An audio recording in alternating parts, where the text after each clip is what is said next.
Hello friend, जय हिंद, नमस्कार। आप सभी का फिर से हमारे इस YouTube channel GK GS discussion YouTube platform पर स्वागत है। तो मध्यकालीन इतिहास का ये जो है खान सर का बिहार क्वेश्चन किलर है। क्या है? बिहार क्वेश्चन किलर का इतिहास बुक है और इसको हम मध्यकालीन इतिहास में ऑब्जेक्टिव टाइप करके ला रहे थे, ठीक है। लेकिन समय के अभाव के कारण जो है ऑब्जेक्टिव उतना नहीं हो पा रहा है, तो कुछ ऑब्जेक्टिव हम करवाए हैं इसमें। तो बाकी जो बचे हुए चैप्टर है उसको हम जो है बुक के माध्यम से ही पढ़ा रहे हैं, ठीक है।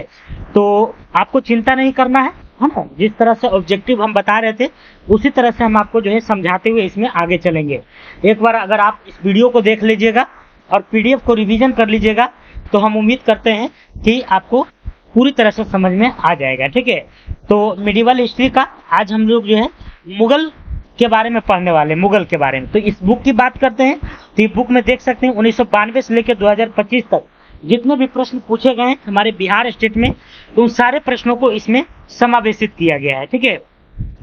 तो यहाँ पर देख सकते हैं कि किस बिहार दरोगा, बिहार सिपाही, बिहार टीचर, आपको जो है एएसआई, स्टेनो है ना, बीएसएससी, बीपीएससी, सारा है ना, जितना भी एग्जाम होता है बिहार में सभी का एग्जाम छाट करके जो है इसमें दिया गया है, ठीक है।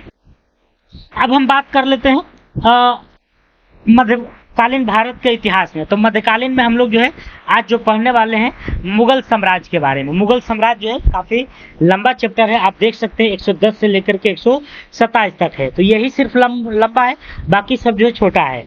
तो क्लास थोड़ा सा लंबा होगा, इसलिए आप लोग घबराइएगा नहीं, है ना, पेशेंस से देखिएगा, ठीक है। तो चलिए हम लोग जो है शुरुआत करते हैं क्लास को, ठीक है। और ये मिडिवल हिस्ट्री है, ज्यादा नहीं होगा, आपको जो है तुरंत जो है खत्म हो जाएगा, ठीक है। 2-3 वीडियो और बनेगा, इसके बाद जो है खत्म हो जाएगी। तो मिडिवल हिस्ट्री की अगर हम बात करते हैं तो ये जो है करते हैं आज का चैप्टर जो है 3 नंबर है, मुगल साम्राज्य के बारे में। मुगल साम्राज्य को आज जो है पूरा उखाड़ के फेंक देना है, ठीक है। पहला क्वेश्चन, झरोखा दर्शन जो है शुरू किया। झरोखा दर्शन की अगर हम बात करते हैं तो ये अकबर ने शुरू किया था, औरंगजेब ने इसको समाप्त कर दिया। अकबर ने शुरू किया था, औरंगजेब ने समाप्त कर दिया। तेरा झरोखा दर्शन की शुरुआत मुगल सम्राट अकबर ने की थी, जो जनता से संवाद करने का एक तरीका था। झरोखा दर्शन की शुरुआत अकबर ने किया था, जो क्या था, जनता से संवाद करने का एक तरीका था। अकबर सूर्योदय से पहले उठते थे। अकबर क्या करते थे? सूर्योदय से पहले, मतलब सूर्य से उगने से पहले जो है उठते थे और सूरज की पहली किरण के साथ झरोखा दर्शन करते थे, है ना। और झरोखा जो दर्शन होता था इस सूरज की पहली किरण से एकदम सुबह सुबह एकदम होता था। यह प्रथा उनकी उदार धार्मिक नीति का हिस्सा थी, लेकिन बाद में औरंगजेब ने इसे क्या कर दिया, तो समाप्त कर दिया। तो क्वेश्चन याद रखना है कि झरोखा दर्शन को शुरू किया था अकबर ने, समाप्त किया किसने? औरंगजेब ने। अगला क्वेश्चन, मुगल साम्राज्य की राजधानी किसके द्वारा आगरा से दिल्ली स्थानांतरित की गई थी? मुगल साम्राज्य की राजधानी किसके द्वारा, किस शासक के द्वारा आगरा से दिल्ली स्थानांतरित कर दिया गया था? तो ये था शाहजहां। शाहजहां, है ना। आगरा से दिल्ली जो स्थानांतरित किया गया था वह किसके द्वारा किया गया था? तो शाहजहां के द्वारा। शाहजहां के द्वारा आगरा से दिल्ली किसके द्वारा? शाहजहां के द्वारा।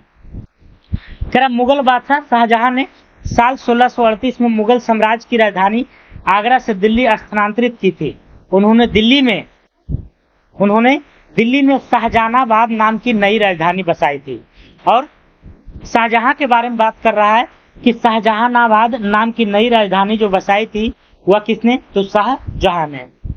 शाहजहां का शासनकाल मुगल स्थापत्य कला का स्वर्ण काल कहलाता है। ये वेरी वेरी इंपॉर्टेंट है कि किस शासक के शासन काल को मुगल कला का स्वर्ण काल कहलाता है? तो शाहजहां के। इसने दिल्ली में लाल किला और जामा मस्जिद का निर्माण कराया था तो बहुत, लेकिन मोस्ट इंपोर्टेंट है दिल्ली का लाल किला और जामा मस्जिद। अगला क्वेश्चन, अगला है हल्दी घाटी का युद्ध कब हुआ था? 1576 में हुआ था। हल्दी घाटी का जो युद्ध हुआ था 1576 में हुआ था। हल्दी घाटी का युद्ध 18 जून 1576 ईस्वी को महाराणा प्रताप हुआ अकबर की सेना के मध्य हुआ था, ठीक है। आपको डेट सहित याद रखना है कि हल्दी घाटी का जो युद्ध हुआ था 18 जून 1576 ईस्वी को हुआ था। हल्दी घाटी का युद्ध कब हुआ था? 18 जून 1576 ईस्वी को महाराणा प्रताप हुआ अकबर की सेना के मध्य हुआ था। अकबर की सेना के मद हुआ था। अकबर की सेना का नेतृत्व किसने किया था? मान सिंह ने। और राणा प्रताप सेना का नेतृत्व हकीम खां सुर ने किया था। ये क्वेश्चन पूछा जाता है कि बताइएगा कि अकबर के तरफ से जो नेतृत्व प्रदान किया था मान सिंह, और महाराणा प्रताप की तरफ से जो किया था कौन किया था? हकीम खां सुर ने किया था। हकीम खां सुर ने किया था, जिस उद्देश्य अकबर ने महाराणा प्रताप पर आक्रमण किया वह उद्देश्य पूर्ण नहीं हो पाया था। अतः कुछ इतिहासकारों ने इसे क्या कहा? निर्णायक युद्ध था। कारण निम्नलिखित में से कौन सा सही है? तो शाहजहां शेरशाह का पुत्र था। नहीं, शाहजहां शेरशाह का पुत्र थोड़ी था। बाबर, हुमायूं, अकबर, जहांगीर, शाहजहां जहांगीर का पुत्र था। किसका था? जहांगीर का था। शिवाजी जहांगीर के विरुद्ध लड़े थे। शिवाजी जो है जहांगीर के विरुद्ध लड़े थे। नहीं, ये भी गलत है। हुमायूं औरंगजेब द्वारा परास्त हुए थे। नहीं, हुमायूं शेरशाह सूरी द्वारा पराजित हुआ था। हुमायूं जो है किसके द्वारा? शेरशाह सूरी द्वारा। मुगल साम्राज्य की स्थापना बाबर द्वारा हुई थी। तो हाँ, ये बिल्कुल सत्य है। तो इसका राइट आंसर क्या हो जाएगा? डी हो जाएगा। जहीर-उद्दीन मोहम्मद बाबर मुगल साम्राज्य के संस्थापक और पहले शासक थे। जहीर-उद्दीन मोहम्मद बाबर मुगल साम्राज्य के संस्थापक और पहले शासक थे। उनका जन्म मध्य एशिया के वर्तमान उज्बेकिस्तान में हुआ था और वे तैमूर तथा चंगेज खान के वंशज थे। बाबर के बारे में कहा जा रहा है कि ये जो है तैमूरी और चंगेज खान के क्या थे? वंशज थे। 1526 में पानीपत की पहली लड़ाई में दिल्ली सल्तनत के अंतिम सुल्तान इब्राहिम लोदी को हराकर बाबर ने मुगल साम्राज्य की नींव रखी। जो हम बोल रहे हैं उस पर ध्यान रखिएगा। यहाँ पर क्या कह रहा है कि बाबर जो है पानीपत का तृतीय युद्ध लड़ा 1526 में, 21 अप्रैल 1526 में, और उसमें जो है लोदी वंश के अंतिम शासक इब्राहिम लोदी को क्या किया? हराने का काम किया। और जब हार गया तो इन्होंने जो है दिल्ली में क्या किया? मुगल वंश का नींव रखा। मुगल वंश का नींव रखा। पर निम्नलिखित लड़ाइयों में से किसमें हुमायूं अंत में हार गया था एवं जिसके कारण उसे निर्वासन लेना पड़ा था? कह रहा है कि कौन सा ऐसा लड़ाई हुआ जिसमें हुमायूं हार गया और निर्वासन हो गया, मतलब जो है छोड़ करके क्या हुआ? भाग गया, छिप करके जो है दूसरे जगह रहने लगा। तो ये था आपको जाके बिलग्राम का युद्ध। बिलग्राम कहिए या कन्नौज कहिए, ठीक है, बिलग्राम कहिए या कन्नौज कहिए, दोनों जो है एक ही बात है। और ये कन्नौज की लड़ाई जो हुआ था 1540 में हुआ था। कन्नौज की लड़ाई 1540 में शेरशाह सूरी और हुमायूं के बीच हुई थी। इस युद्ध में हुमायूं की निर्णायक हार हुई, जिसके परिणाम स्वरूप उसे भारत में से निर्वासित होना पड़ा। शेरशाह सूरी ने इस विजय के बाद भारत में सूरी साम्राज्य की स्थापना की। शेरशाह सूरी ने इस विजय के बाद क्या किया? भारत में सूरी साम्राज्य की स्थापना किया। ठीक है, कन्नौज का या बिलग्राम का युद्ध 1540 में हुआ। उस युद्ध के बाद हुमायूं तो निर्वासन हो गया, भाग गया नदी में कूद करके, ठीक है। और उसके बाद जो है शेरशाह सूरी ने क्या किया? सूरी वंश की स्थापना किया। करा हुआ मुगल सम्राट जिसका 2 बार अभिषेक हुआ कौन था? तो औरंगजेब था, है ना? औरंगजेब ही था। एक बार 1658 में हुआ और दूसरा बार 1659 में हुआ। पहला बार आगरा में हुआ और दूसरा बार दिल्ली में हुआ। ठीक है, तो याद रखिएगा ये सब पॉइंट है। कह रहा है कि मुगल सम्राट औरंगजेब का 2 बार राजाभिषेक हुआ था। पहला राजाभिषेक जुलाई 1658 ईस्वी में आगरा में हुआ और दूसरा राजाभिषेक जून 1659 ईस्वी को दिल्ली में हुआ था। इस प्रकार औरंगजेब पहला और आखिरी मुगल बादशाह था। इस प्रकार अगर देखा जाए तो औरंगजेब जो है पहला और आखिरी मुगल बादशाह था जिसका 2 बार राजाभिषेक हुआ था। कारण निम्नलिखित में से किसने जहांगीर के दरबार का सजीव वर्णन किया है? कारण किसने जहांगीर के दरबार का सजीव वर्णन किया है? तो जहांगीर के दरबार का सजीव वर्णन क्या करेगा? जो जहांगीर के दरबार में आया होगा, है ना? जो क्या किया होगा? आया होगा। तो इसमें आने वाला जो है इन चारों में से कौन था? Sir Thomas Roe. Sir Thomas Roe जो था आया था 1615 में आया था। इसके पहले हॉकिंस भी आया था और 1608 में आया था। हॉकिंस आया था 1608 में, थॉमस रो आया था 1615 में। और हॉकिंस को जो है इंग्लिश खान की उपाधि भी दिया गया था क्योंकि वो जो है तुर्की भाषा के काफी ज्ञानी था हॉकिंस, और तुर्की भाषा जो है बाबर बोलते थे, उनके जहांगीर के वंशज बोलता था तुर्की। इसमें जो है प्रभावित होकर के जो है क्या किया था? तो ईस्ट इंडिया कंपनी को जो है व्यापार करने की अनुमति भी दे दिया। कह 1615 ईस्वी में अंग्रेजी राजनयिक सर थॉमस रो मुगल सम्राट जहांगीर के दरबार में अंग्रेजी राजा जेम्स प्रथम के राजदूत के रूप में पहुंचा था। 1615 ईस्वी में अंग्रेजी राजनयिक सर थॉमस रो मुगल सम्राट जहांगीर के दरबार में अंग्रेजी राजा जेम्स प्रथम के राजदूत के रूप में पहुंचा था। वह 1615 ईस्वी से 1618 तक 3 वर्षों तक मुगल दरबार में रहा। इसने जहांगीर के दरबार का सजीव वर्णन किया था। वह सूरत में अंग्रेजों के लिए व्यापार करने की अनुमति लेने में क्या रहा, सफल रहा। तो सजीव वर्णन वाला बात आ जाएगा तो क्या हो जाएगा, सर थॉमस रो हो जाएगा, सर थॉमस रो। आगे बढ़ते हैं। तरह के निम्नलिखित में से किस मुगल शासक ने इस निंदा को दंडनीय अपराध घोषित किया। तरह किस मुगल शासक ने इस निंदा को दंडनीय अपराध घोषित किया, तो यह औरंगजेब ने किया था। औरंगजेब ने औरंगजेब ने इस निंदा को दंडनीय अपराध घोषित किया था। उन्होंने ऐसे इस्लामी कानूनों के सख्त पालन को सुनिश्चित करने के लिए किया था जिसके तहत ईश्वर या पैगंबर का अपमान एक गंभीर अपराध माना जाता है। औरंगजेब को उनकी धार्मिक कट्टरता और सख्त नीतियों के लिए जाना जाता है। ठीक है, अगला क्वेश्चन है, राजा टोडरमल किसके दरबार में मंत्री थे। तो राजा टोडरमल जो थे अकबर के दरबार में मंत्री थे और इन 9 रत्नों में से एक था। अकबर के दरबार में 9 गो रत्न था, उसमें से एक था। तो ये था अकबर, है ना। राजा टोडरमल किसके दरबार में मंत्री थे, तो ये कौन थे, अकबर थे। राजा टोडरमल किसके दरबार में मंत्री थे, अकबर के। राजा टोडरमल अकबर के 9 रत्नों में शामिल थे। राजा टोडरमल की अगर हम बात करते हैं तो ये अकबर के 9 रत्नों में क्या थे, शामिल थे। अकबर के 9 रत्नों में शामिल थे। टोडरमल ने अकबर के शासन काल में भूमि सर्वेक्षण का कार्य किया। राजा टोडरमल अकबर के 9 रत्नों में शामिल थे। टोडरमल ने अकबर के शासन काल में भूमि सर्वेक्षण का कार्य किया। टोडरमल ने भूमि सर्वेक्षण और निपटाना प्रणाली, मानक वजन और माप राजस्व जिला एवं पेश किया था। उन्हें मुगल साम्राज्य में मौजूद एक नई राजस्व प्रणाली के विकास का श्रेय दिया जाता है जिसे दहसाला प्रणाली के नाम से जाना जाता है। तो ये दहसाला प्रणाली भी जो है अकबर के शासन का देन है और ये दहसाला पद्धति है ना, मुख्य रूप से जो है ये राजा टोडरमल के जो है 9वां रत्न में शामिल था। 9 रत्नों में क्या था, यह शामिल था। मुगल और मेवाड़ के बीच संधि कब हुई थी। मुगल और मेवाड़ के बीच जो संधि हुआ था 1615 ईस्वी में। मुगल और मेवाड़ के बीच में जो संधि हुआ था वो कब हुआ था, 1615 में। मुगल और मेवाड़ के बीच संधि कब हुई थी, 1615 में।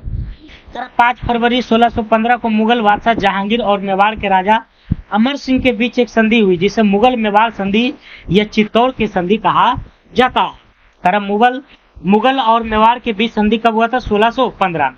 या चित्तौड़ की संधि भी पूछे तो 1615। किसके बीच में, तो जहांगीर और मेवाड़ के राजा अमर सिंह के बीच, जहांगीर और अमर सिंह के बीच में। सुलह ए कुल की नीति किसने अपनाई थी, तो ये अपनाई थी अकबर ने। सुलह ए कुल की नीति जो है किसने अपनाई थी, अकबर के द्वारा। सुलह ए कुल की नीति मुगल सम्राट अकबर ने अपनाई थी। सुलह ए कुल की नीति मुगल सम्राट अकबर ने अपनाई थी। इसका मतलब है सभी के लिए शांति या पूर्ण शांति। अकबर ने इस नीति को धार्मिक सहिष्णुता के तहत लागू किया था। किस राजपूत शासक के दरबार में अकबर का जन्म हुआ था। किस राजपूत शासक के दरबार में अकबर का जन्म, तो देखिए अकबर जो है हुमायूं का बेटा था। आपको पहले हम बताएं कि हुमायूं का युद्ध हुआ था शेरशाह सूरी से, और जब शेरशाह सूरी कन्नौज का युद्ध में हुमायूं को हरा दिया तो हुमायूं निर्वासन हो गया। ठीक है, दूसरे के यहाँ चला गया, छुप के रहने लगा। तो उसी से जो है अकबर पैदा होता है और ये राणा बिरसाल के पास पैदा होता है, राणा बिरसाल के यहाँ। अकबर का जन्म 15 अक्टूबर 1542 को अमरकोट रियासत में हुआ था। अकबर का जो जन्म है 15 अक्टूबर 1542 को अमरकोट रियासत में हुआ था जो वर्तमान में पाकिस्तान में है। अकबर का जो जन्म है वह 15 अक्टूबर 1542 को अमरकोट रियासत में हुआ था जो वर्तमान पाकिस्तान में है। उस समय अमरकोट के शासक राणा बिरसाल थे। हमीदा बानो बेगम मुगल सम्राट अकबर की माँ और पिता नसरुद्दीन हुमायूं था। अगला है, किस स्थान पर अकबर का राज्यारोहण हुआ था। किस स्थान पर अकबर का राज्यारोहण हुआ, तो कलानौर में। कलानौर ये पंजाब में पड़ता था। सर अकबर का राजारोहण कलानौर नामक राजस्थान पर 14 फरवरी 1556 को हुआ था। 14 फरवरी 1556 को, 14 फरवरी 1556। इसका राजाभिषेक याद रखिएगा, अकबर का राजाभिषेक कब हुआ था? 14 फरवरी 1556 को। यह पंजाब के गुरदासपुर जिला में स्थित है ना? यह पंजाब के कहाँ है? गुरदासपुर जिला में स्थित है। अकबर का संरक्षक बैरम खां को बनाया गया था। अकबर का संरक्षक किसको? तो बैरम खां को बनाया गया था। अकबर का संरक्षक कौन था? बैरम खां। चलिए अगला बढ़ते हैं, 14 नंबर। अकबर की अंतिम विजय किस पर थी? तो ये था आपको जो है असीरगढ़ पर। असीरगढ़ पर सर अकबर का अंतिम विजय किस पर थी? असीरगढ़ पर, असीरगढ़ किला पर। अकबर की अंतिम विजय 1601 ईस्वी में असीरगढ़ की विजय थी। 1601 ईस्वी में अकबर को लड़ाई खानदेश के शासक मीरन के साथ असीरगढ़ के किले के लिए हुई थी, है ना? देखिए किसके लिए हुआ था? अकबर ने जो है असीरगढ़ के किला के लिए जो है क्या किया था? अंतिम आक्रमण किया था खानदेश के शासक मीरन के साथ। और ये जो युद्ध हुआ था खानदेश के शासक मीरन के साथ असीरगढ़ किला के लिए हुआ था। इस लड़ाई में अकबर द्वारा मीरन की बहादुरी से हराया गया था। मीरन को बहादुरी से हराया गया था। अकबर की मृत्यु 1605 में आगरा में हुई। उनका मकबरा आगरा के पास सिकंदरा में स्थित है। तो अकबर का मृत्यु जो है आगरा में हुआ, लेकिन अकबर का जो है मकबरा कहाँ है? तो सिकंदरा में। अकबर का मकबरा सिकंदरा में। अकबर ने महजर की घोषणा किस वर्ष किया? महजर, तो अकबर की बात करते हैं, महजर की घोषणा किस वर्ष किया था? तो ये किया था 1579 ईस्वी में। 1579 ईस्वी में, 1579 ईस्वी में मजहर की घोषणा जो है, महजर होता है या मजहर, है ना? सर अकबर ने महजर की घोषणा 1579 में की थी।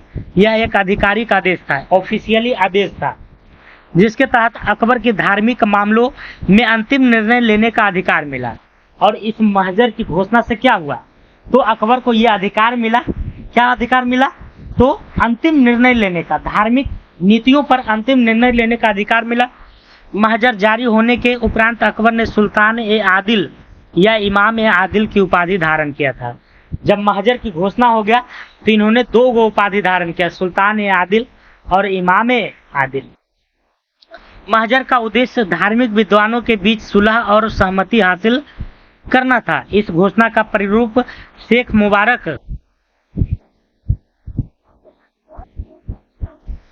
मुबारक नागौरी ने तैयार किया था। ये जो महजर की घोषणा हुआ था तो उसका पहले ड्राफ्ट तैयार किया होगा। तो ड्राफ्ट किसने तैयार किया?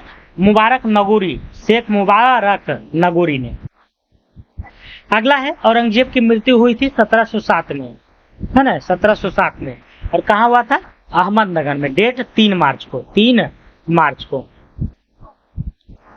औरंगजेब की मृत्यु 3 मार्च 1707 को अहमदनगर में हुई थी। उनके शव को उनके बेटे आजम शाह और बेटी जीनत उन नीसा के पहुंचने पर खुलदाबाद ले जाकर वहां दफनाया गया था। औरंगजेब ने लगभग 49 वर्ष तक शासन किया था, है ना? और औरंगजेब को जिंदा पीर के नाम से जाना जाता है, जिंदा पीर। अगला क्वेश्चन 17 नंबर। अकबर के 1567 से 68 ईस्वी में चित्तौड़ पर आक्रमण के समय मेवाड़ का शासक कौन था?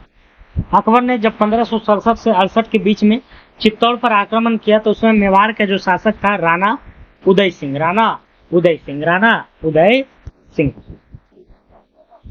साल 1567-68 में अकबर के चित्तौड़ पर हमले के समय मेवाड़ के शासक महाराणा उदय सिंह द्वितीय थे, है ना? महाराणा उदय सिंह द्वितीय थे।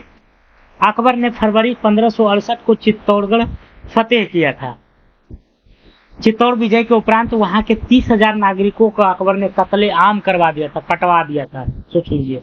तो अकबर भी जो है कट्टर था, है ना? ऐसा नहीं था कि नहीं था, लेकिन धार्मिक पर जो है सहिष्णुता ज्यादा लागू किया, इसलिए जो है वो सब जो है क्या हुआ, पीछे रह गया। तो 1567-68 में अकबर के चित्तौड़ पर हमला के समय मेवाड़ का शासक कौन था? उदय सिंह द्वितीय थे। अकबर के राज दरबार में कितने रत्न थे? तो 9 था, है ना? 9 को एक बार देख लेते हैं कौन कौन था। तो बीरबल था पहला नंबर, तानसेन था, अबुल फजल था, फैजी था, राजा मानसिंह था, है ना? यही राजा मानसिंह जो हल्दी घाटी के युद्ध में जो है अकबर की तरफ से था। राजा टोडरमल, है ना? मुल्ला दो प्याज आई, 2 गो प्याज खाता था, अब्दुल रहीम खान खाना और फकीर अजीउद्दीन। कह रहा किसने दाऊद को पटना और हाजीपुर से खदेड़ कर बाहर कर दिया? किसने दाऊद को पटना और हाजीपुर से खदेड़ कर बाहर कर दिया? तो ये कर दिया था आपको अकबर ने। किसने कर दिया था? अकबर ने। मुगल शासक अकबर ने 1574 में दाऊद खान को पटना और हाजीपुर से खदेड़ कर बाहर कर दिया था। अकबर ने मुनीम खां के नेतृत्व में बिहार विजय करने के लिए सेना भेजी। मुनीम खां अपने अभियान में क्या रहा? तो सफल रहा। जरा मुगल शासक अकबर ने 1574 में दाऊद खान को पटना और हाजीपुर से क्या किया? खदेड़ दिया। किसको खदेड़ा? दाऊद खान को। कब? 1574 में। किसने? अकबर ने। अकबर ने मुनीम खां के नेतृत्व में, और ये अकबर थोड़ी अपने गया था, मुनीम खां को भेजा था। बिहार विजय करने के लिए सेना भेजी। मुनीम खां अपने अभियान में क्या रहा? सफल रहा। जहांगीर के दरबार में आने वाला प्रथम अंग्रेज राजदूत कौन था? तो प्रथम जो आया था हॉकिंस था। कौन था? हॉकिंस था। और ये जो था हॉकिंस, हॉकिंस इसमें ऑप्शन में नहीं है ना? सर थॉमस राय है, तो हॉकिंस नहीं है तो सर थॉमस राय मारिए। सर थॉमस रो या राय, है ना?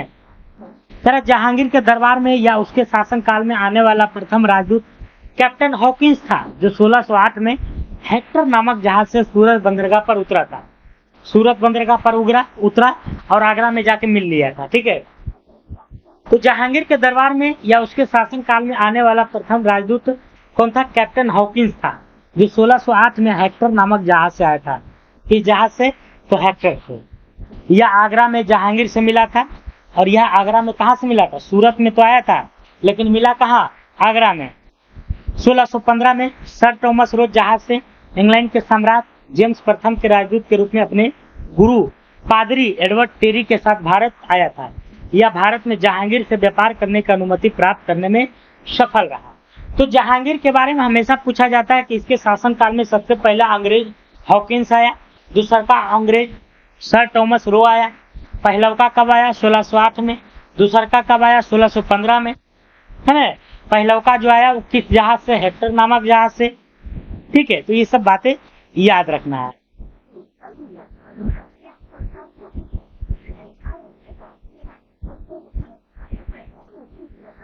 अगला क्वेश्चन है, करा मुगल रानियों में वह कौन जो वास्तव में दिल्ली की गद्दी की बैठी और कई वर्षों तक राज भी किया? करा मुगल रानियों में वह रानी कौन थी जो वास्तव में दिल्ली की गद्दी पर बैठी और कई वर्षों तक जो है राज किया? तो नूरजहां बेगम, नूरजहां बेगम, नूरजहां बेगम। ठीक है। अब चलते हैं इसके बारे में देखते हैं। करा मुगल रानियों में नूरजहां ने वास्तव में कई वर्षों तक दिल्ली पर शासन किया था। करा मुगल रानियों में नूरजहां ने, मुगल रानियों में नूरजहां ने, मुगल रानियों में नूरजहां ने वास्तव में कई वर्षों तक दिल्ली पर शासन किया था। मिर्जा ग्यास बेग की पुत्री मेहरुन्निसा का पहला विवाह शेर अफगान से हुआ था। ठीक है। करा मुगल रानियों में नूरजहां ने वास्तव में कई वर्षों तक दिल्ली पर शासन किया। मिर्जा ग्यास बेग की पुत्री मेहरुन्निसा का पहला विवाह शेर अफगान से हुआ। पहला नंबर ये याद रखिए, मेहरुन्निसा का पहला विवाह किससे हुआ? शेर अफगान से हुआ, जिससे लाडली बेगम नाम की पुत्री हुई थी। जहांगीर ने शेर अफगान को मरवाकर मेहरुन्निसा से शादी कर ली। अब देखिए, पहले शादी किससे हुआ? शेर अफगान से। अब जहांगीर को जो है लोभ लग गया, सुंदर होगी, ठीक है, तो इसको मरवा करके जो है उससे शादी कर लिया। किससे? मेहरुन्निसा से। जब शादी कर लिया तो मेहरुन्निसा का नाम चेंज कर दिया, है ना, और उसका जो है उपाधि दे दिया नूरजहां, कि तुम क्या हो? नूरजहां हो, नूरजहां हो। नूरजहां का जहांगीर पर जो है अत्यधिक प्रभाव था और नूरजहां भी फूल गई और उसका जो है जहांगीर पर क्या था? अत्यधिक पकड़ था, दबाव था। उसने संपूर्ण शासन शक्तियां को अपने हाथ में ले लिया था। नूरजहां यहाँ तक के जो है क्या था? तो अपना शासन को जो है अपने हाथों में ले लिया था। सिक्कों पर नूरजहां का नाम अंकित होने लगा था। शाही आदेशों पर जहांगीर के साथ इसका भी हस्ताक्षर होने लगा। किसका? नूरजहां का। ठीक है। तो ये नूरजहां इतना इंपोर्टेंट बन गया था। मुगल वंश का स्थापना भारत में हुई 1526 में पानीपत के प्रथम युद्ध से। भारत में मुगल शासन का संस्थापक कौन था? ये था बाबर। मुगल वंश की स्थापना बाबर ने की थी। मुगल वंश की स्थापना बाबर ने की थी। बाबर वर्तमान अफगानिस्तान में स्थित फरगना प्रांत के शासक था। उन्होंने 1526 में पानीपत की लड़ाई में दिल्ली के अंतिम सुल्तान इब्राहिम लोदी को हराकर भारत में मुगल वंश की स्थापना की थी।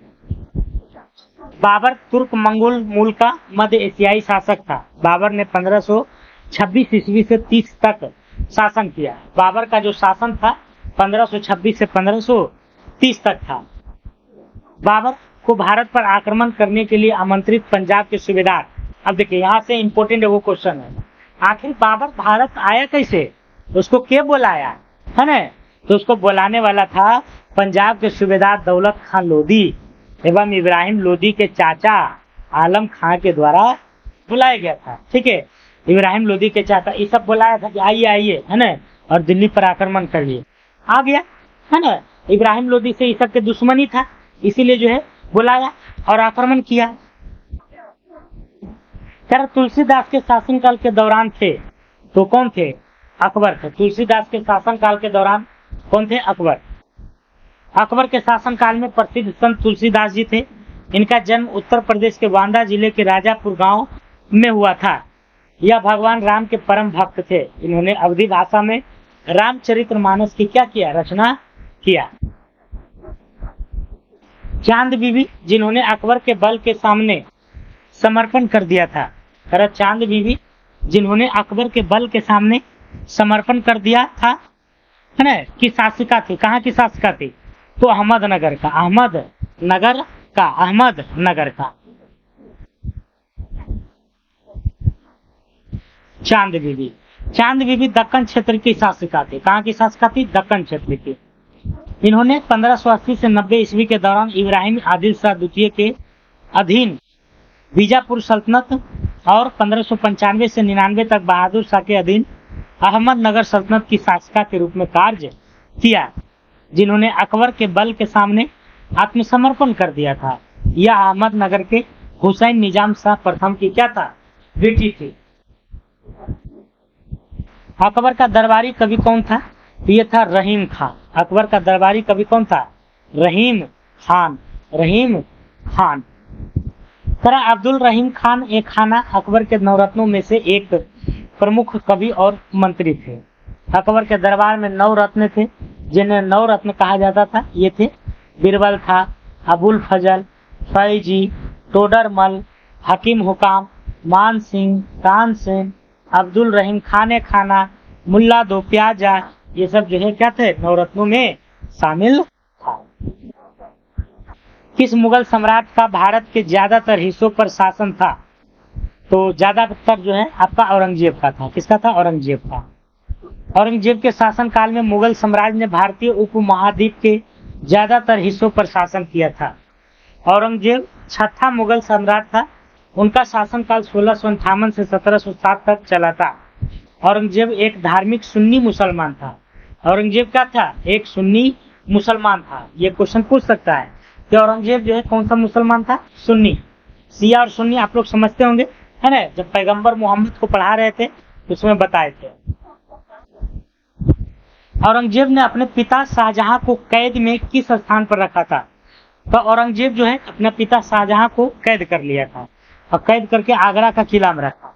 लगभग 8 साल रखा। 8वां साल के बाद जो उनका मृत्यु हो जाता। औरंगजेब ने शाहजहां को 1658 में आगरा के किला में कैद रखा था। यहाँ औरंगजेब ने शाहजहां को 8 साल तक कैद रखा और यहीं पर 1666 में शाहजहां का क्या हो गया? मृत्यु हो गया। मुगल कौन थे? तो मुगल जो थे तुर्क थे। तुर्क मुगल सम्राट चगतई तुर्क थे। क्या थे? चगतई तुर्क। इनकी पारिवारिक उपाधि मिर्जा थी। मुगल शब्द की उत्पत्ति मंगोल से हुई है। बाबर पिता की ओर से तैमूर वंशी तथा माँ की ओर से मंगोल था। माँ से मंगोल और माँ से माँ, है ना? पिता की ओर से जो है तैमूर वंशी था और माँ की ओर से मंगोल वंशी था। बाबर 11 वर्ष की आयु में 1194 में फरगना की गद्दी पर बैठा था। सम्राट जेम्स प्रथम का राजदूत सर थॉमस रोक किस मुगल सम्राट के दरबार में आया था? ये तो पीछे ही बता दिए थे, जहांगीर के दरबार में। यहाँ पे जहांगीर के दरबार में 1600 कब आया था? तो 15 ईस्वी में।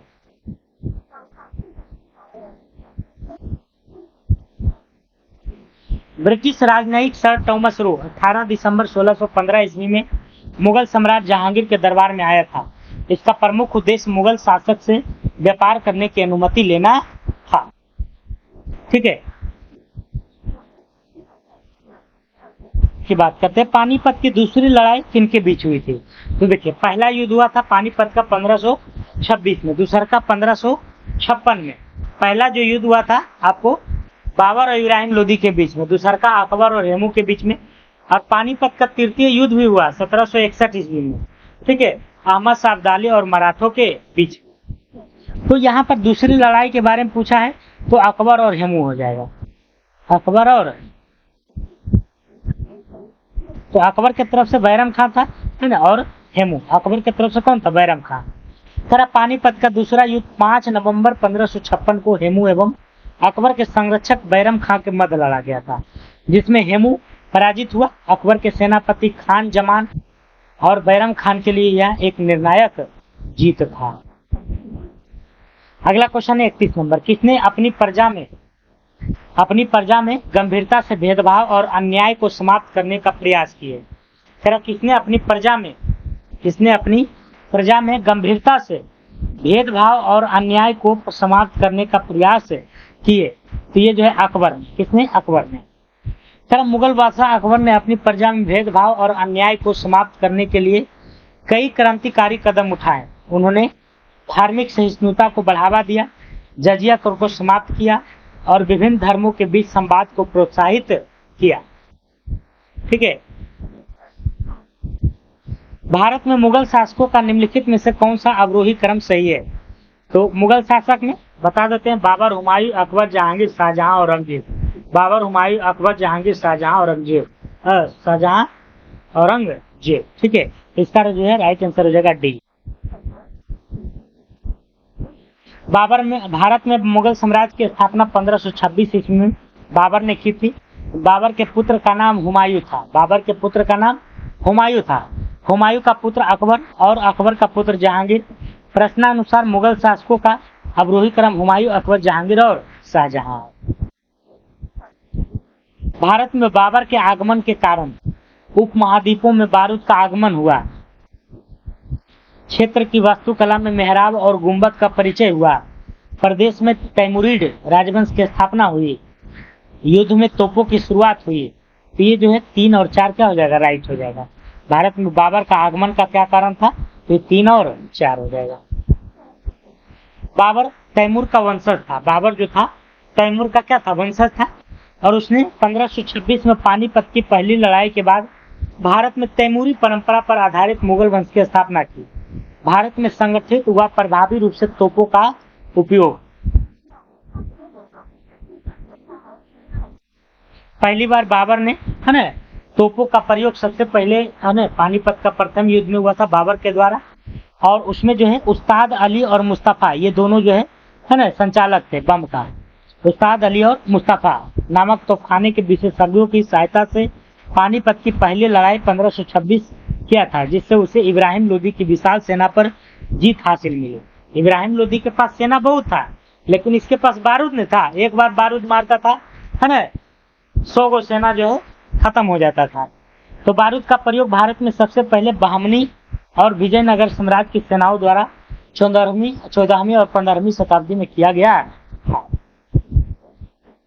पानीपत के युद्ध में बाबर की जीत का मुख्य कारण क्या था? तो वही उसकी सैन्य कुशलता। पानीपत के युद्ध में बाबर की जीत सैन्य कुशलता, मतलब सबको जो है सब काम था। जैसे उस्ताद, है ना, उस्ताद का क्या काम था? वो बम का जो है ना, गोला फेंकना। तेरा पानीपत का प्रथम युद्ध 21 अप्रैल 1526 को दिल्ली के सुल्तान इब्राहिम लोदी और बाबर के बीच लड़ा गया था। यह युद्ध बाबर ने अपनी सैन्य कुशलता से जीता था। उसने तुगलमा युद्ध नीति का उपयोग किया। और बाबर ने जो है कौन सा युद्ध प्रणाली को अपनाया था? तुगलमा जो एक सैन्य रणनीति थी। पानीपत के पहले युद्ध में बाबर की जीत का मुख्य कारण उसकी उत्कृष्ट युद्ध नीति, तो खाना का प्रभावी उपयोग और सैन्य कुशलता। हुमायूं द्वारा लड़े गए 4 प्रमुख युद्धों का तिथि अनुसार सही क्रम अंकित करें। हुमायूं द्वारा लड़े गए 4 प्रमुख युद्ध। तो तिथि क्रम अनुसार देखना है तो सबसे पहला जो है देवरा का युद्ध हुआ था 1532 में, फिर चौसा का युद्ध 1539 में, कन्नौज का 40 में और सरहिंद का 1555 में। ठीक है, मोस्ट इंपोर्टेंट है। देवरा का जो युद्ध हुआ था 1532 में हुआ था। यह युद्ध हुमायूं और अफगान शासक महमूद लोदी के बीच लड़ा गया था। देवरा का युद्ध 1532 ईस्वी में युद्ध हुमायूं और अफगान शासक महमूद लोदी के बीच लड़ा गया था। हुमायूं ने इस युद्ध में जीत हासिल की थी, है ना। हुमायूं ने जो है 1532 वाला जो देवरा का युद्ध हुआ था उसमें क्या किया, जीत हासिल किया था। चौसा का युद्ध 1539 में, यह युद्ध हुमायूं और शेरशाह सूरी के बीच लड़ा गया था। इस युद्ध में शेरशाह सूरी ने हुमायूं को क्या किया, हरा दिया। फिर हुआ कन्नौज का युद्ध 1540 में, यह युद्ध भी हुमायूं और शेरशाह के बीच में हुआ था और इसमें भी जो है हुमायूं को क्या करना पड़ा, हारना पड़ा और हार करके भाग गया, निर्वासन में चला गया। फिर लौट के आता है ना, फिर लौट करके आता है 1555 में और लड़ता है सरहिंद का युद्ध, है ना। सरहिंद का युद्ध इसका बेटवा से लड़ता है, शेरशाह सूरी के बेटा से। यह युद्ध हुमायूं और सिकंदर शाह सूरी जो है ना, शेरशाह सूरी का क्या था, बेटा था, बीच लड़ा था। इस युद्ध में हुमायूं ने जीत हासिल की थी और उन्होंने दिल्ली और आगरा पर फिर से कब्जा कर लिया। सोच लीजिए, इसके बारे में कहा जाता है कि जिंदगी भर लड़खड़ाते रहा और अंत में लड़खड़ाते मर गया। ऐसा क्यों कहा जाता है, क्योंकि 26 में जो है पानीपत का प्रथम युद्ध किया, है ना। 26 से लेकर के जो है 30 तक युद्ध किया, फिर जो है 32 में युद्ध किया, फिर जो है आपको 39 में युद्ध किया, 40 में युद्ध किया, फिर भाग गया और फिर जो है आया वापस 1555 में फिर युद्ध किया। अब 1556 में इसका मृत्यु हो जाता है सीढ़ी से लुढ़क करके, है ना। तो लुढ़कते रहा जिंदगी भर और लास्ट में लुढ़क कर ही इसका मृत्यु हो गया। हुमायूं ने चुनार दुर्ग पर प्रथम बार आक्रमण कब किया था, तो ये किया था 1532 में। हुमायूं ने चुनार दुर्ग पर पहली बार आक्रमण 1532 ईस्वी में किया था। उसने 4 महीने तक इस किले को घेरे रखा था। यह शक्तिशाली किला आगरा और देखिए फिर से पढ़ते हैं। हुमायूं ने चुनार दुर्ग पर पहली बार आक्रमण, हुमायूं ने चुनार दुर्ग पर प्रथम बार आक्रमण कब किया था, 1532 में। हुमायूं ने चुनार दुर्ग पर पहली बार आक्रमण 1532 में किया। उसने 4 महीना तक इस किला को घेर रखा, चारों तरफ से घेर लिया, निकलने नहीं देता था, है ना। खाना पीना कहाँ खाएगा। यह शक्तिशाली किला आगरा और पूरब के बीच की स्थल मार्ग और जल मार्ग की नियंत्रित करता था। यह किला शेरशाह सूरी के नियंत्रण में था और ये जो किला था, है ना, चुनार जो दुर्ग था, ये शेरशाह सूरी के नियंत्रण में था। शेरशाह सूरी ने हुमायूं की अधीनता स्वीकार कर लिया। क्या करता, चारों तरफ से घेर लिया था। उसकी सेवा में एक अफगान सैनिक टुकड़ी अपने पुत्र कुतुब खां के अधीन भेज दी, है ना। और लास्ट में जो है अधीनता स्वीकार करके जो है सेवा में क्या किया, एक सैनिक टुकड़ी के साथ अपने बेटा को भेज दिया। भारत में किसके शासनकाल में इंग्लिश ईस्ट इंडिया कंपनी का गठन हुआ, तो इंग्लिश ईस्ट इंडिया कंपनी का गठन जो हुआ था 1600 में हुआ था। तो 1600 में किसका शासन था, अकबर का, क्योंकि अकबर का शासन जो था 1556 से लेकर 1605 तक था। ये हो जाएगा B number. English East India company की स्थापना 31 दिसंबर 1600 को हुई। उस समय भारत में अकबर का शासन 1556 से 5 तक था। इंग्लिश ईस्ट इंडिया कंपनी का जहांगीर ने सूरत में व्यापार करने की अनुमति दी। इंग्लिश ईस्ट इंडिया कंपनी को जहांगीर ने, है ना, अनुमति अगर पूछेगा, क्योंकि स्थापना तो हो गया था 1600 में, लेकिन जब ये हॉकिंस आया था भारत तब तक अकबर मर गया, है ना। अकबर का बेटा जहांगीर गद्दी पर बैठा था और जहांगीर ने जो है, जहांगीर को जो है हॉकिंस ने क्या किया, इम्प्रेस कर लिया। कैसे इम्प्रेस किया, इंग्लिश भी बोल दिया उसके सामने, तुर्की भी बोल दिया, है ना। तो इम्प्रेस हो गया जहांगीर। अब बोला कि जाओ तुम जो है ना, क्या करो, तो फैक्ट्री खोलो। और सबसे पहला जो है फैक्ट्री 1613 में ईस्ट इंडिया कंपनी ने 1613 में क्या किया, खोल दिया, अनुमति दी। और आगे चलकर अंग्रेजों ने मद्रास में 1639, बंबई में 1668, कोलकाता 1690 में अपनी व्यापारिक केंद्र स्थापित किया। निम्नलिखित में से किस युद्ध में मुख्य विरोधियों का सही उल्लेख नहीं किया गया है, विरोधी का, तो पानीपत का प्रथम युद्ध जो हुआ था बाबर और इब्राहिम लोदी के बीच में, बाबर और इब्राहिम लोदी के बीच में पानीपत का द्वितीय युद्ध था अकबर और हेमू के बीच में। अकबर और हेमू के बीच में। तो यहाँ पर जो है ये गलत है, टीपू सुल्तान और मराठा दे दिया, गलत है। हल्दी घाटी का युद्ध महाराणा प्रताप और अकबर के बीच में हुआ था, ये सही है ना, ये सही है। बी नंबर क्या है, गलत है। पानीपत का प्रथम युद्ध हरियाणा के पानीपत नामक स्थान पर 21 अप्रैल 1556 को दिल्ली के लोधी वंश के शासक इब्राहिम लोधी और मुगल शासक अकबर बाबर के मध्य हुआ था। इसमें बाबर विजयी रहा। पानीपत का दूसरा युद्ध हरियाणा के पानीपत नामक स्थान पर 5 नवंबर 1556 को मुगल शासक अकबर और हेमू के बीच में हुआ था। अकबर की तरफ से कौन था, मान सिंह, सॉरी बैरम खान। इसमें अकबर क्या हुआ, विजय हुआ। लड़ता था तो सेनापति ही ना, अकबर थोड़ी जाता था अपने से, अपना इमेज थोड़ी गिराएगा। कह रहा हल्दी घाटी के युद्ध में महाराणा प्रताप की सेना का सेनापति कौन था, तो कौन था, हकीम खान था। हकीम खान था, शुरू में ही बताए थे। कह रहा हल्दी घाटी का युद्ध राजस्थान के राजसमंद के हल्दी घाटी नामक स्थान पर हुआ था। तो हल्दी घाटी जो है आपको राजस्थान में पड़ता है। और ये युद्ध हुआ था 18 जून 1576 को। मेवाड़ के शासक महाराणा प्रताप और मुगल शासक अकबर की सेना के मध्य हुआ। अकबर की सेना का नेतृत्व मान सिंह प्रथम ने किया। इस युद्ध में महाराणा प्रताप की सेना का सेनापति हकीम खान थे। हकीम खान का जन्म 1538 में हुआ। ये अफगान बादशाह शेरशाह सूरी के वंशज थे। ये जो अफगान था हकीम खान जो था, ये किसका वंशज था, शेरशाह सूरी का। महाराणा प्रताप का साथ देने के लिए ये बिहार में मेवाड़ आए। वो अपने 800 से 1000 अफगान सैनिकों के साथ महाराणा के सामने प्रस्तुत हुए।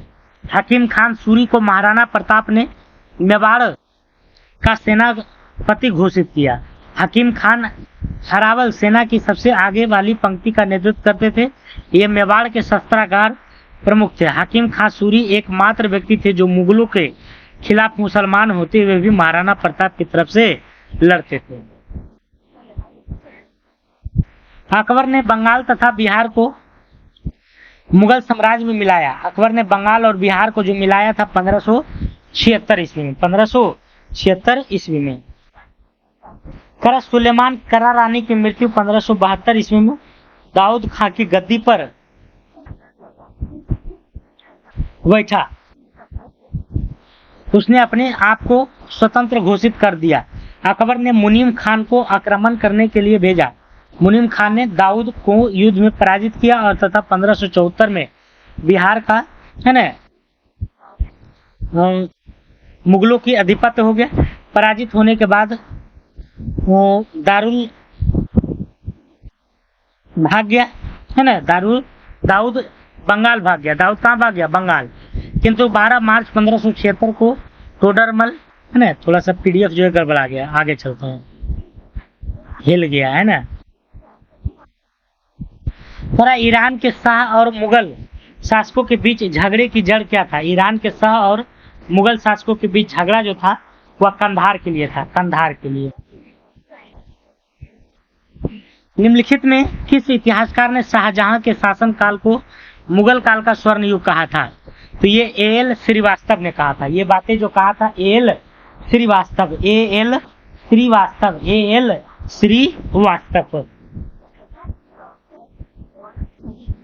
एल श्रीवास्तव ने शाहजहां के शासनकाल को मुगल काल वास्तुकला का स्वर्ण युग कहा है। शाहजहां ने अनेक इमारतों का निर्माण करवाया था। इनमें से दिल्ली का लाल किला है, आगरा का ताजमहल है, दिल्ली का जामा मस्जिद प्रमुख है। वीए स्मिथ और जेएन सरकार जैसे लेखक शाहजहां के शासनकाल को भारत के मध्ययुगीन इतिहास का स्वर्ण काल मानने के पक्ष में नहीं है। आर.एस. शर्मा ने इसके काल को स्पष्ट रूप से भारत के मध्ययुगीन इतिहास का स्वर्ण काल माना है। सर्वप्रथम किस मुगल शासक ने ब्रिटिश के विरुद्ध संघर्ष किया था, तो औरंगजेब ने। औरंगजेब जो खदेड़ दिया था अंग्रेजों को, औरंगजेब पहला मुगल शासक था जिसने ब्रिटिश ईस्ट इंडिया कंपनी के साथ संघर्ष किया। 1686 में औरंगजेब ने हुगली में ब्रिटिश किले पर हमला करके उन्हें खदेड़ दिया। हालांकि बाद में अंग्रेज आत्मसमर्पण कर दिया। और औरंगजेब ने उन्हें व्यापार करने की अनुमति दे दी। इस संघर्ष का नेतृत्व मुगल गवर्नर शाइस्ता खान ने किया था।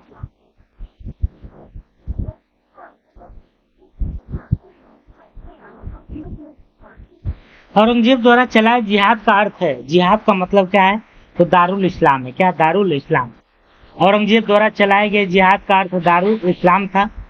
औरंगजेब का उद्देश्य भारत को दारुल हर्ब से एक इस्लामी राज्य में परिवर्तित करना था। औरंगजेब ने अपने शासनकाल में इस्लामी कानूनों को लागू करने और गैर मुस्लिमों को इस्लाम में परिवर्तित करने का प्रयास किया। औरंगजेब एक कट्टर रूढ़िवादी सुन्नी मुसलमान था। औरंगजेब जो है कौन सा मुसलमान था? सुन्नी था। उसने कुरान या शरीयत को अपने शासन का आधार बनाया। मध्यकाल में किस वंश की पारिवारिक उपाधि मिर्जा थी? तो ये था आपको किसका था? मुगल वंश का। मुगल वंश का पारिवारिक जो था मुगल वंश था, लेकिन वो लोग जो है तैमूरी था। कौन था? तैमूरी था। मध्यकाल में मुगल वंश की पारिवारिक उपाधि मिर्जा थी। मिर्जा शब्द फारसी भाषा से आया है और इसका अर्थ राजकुमार या शाही परिवार का सदस्य होता है। मुगल शासक तैमूर के वंशज थे। मुगल शासक जो थे किसका वंशज थे? तैमूर के वंशज थे। और तैमूर ने मिर्जा की उपाधि का उपयोग किया था। खानवा के युद्ध में बाबर के हाथों कौन पराजित हुआ था? खानवा के युद्ध में बाबर के हाथों कौन पराजित हुआ था? तो राणा संग्राम सिंह। राणा संग्राम सिंह। खानवा के युद्ध में बाबर के हाथों कौन पराजित हुआ था? राणा संग्राम सिंह। खानवा का युद्ध जो हुआ था, है ना, पानी पिया खाना खाया, फिर चंदेरी का युद्ध हुआ, और फिर जो है पानी पिया खाना खाया चांद देखा, फिर घर आगरा का युद्ध हुआ 1529 में, और फिर मर गया बाबर जो है 2630 में मर गया था। करा खानवा का युद्ध 1527 ईस्वी में बाबर एवं राणा सांगा के बीच हुआ था, जिसमें राणा सांगा की हार हुई थी, है ना। बाबर और राणा सांगा के बीच में हुई थी। बाबर द्वारा लड़े गए युद्ध 1526 में पानीपत का प्रथम युद्ध, बाबर वर्सेज इब्राहिम लोदी।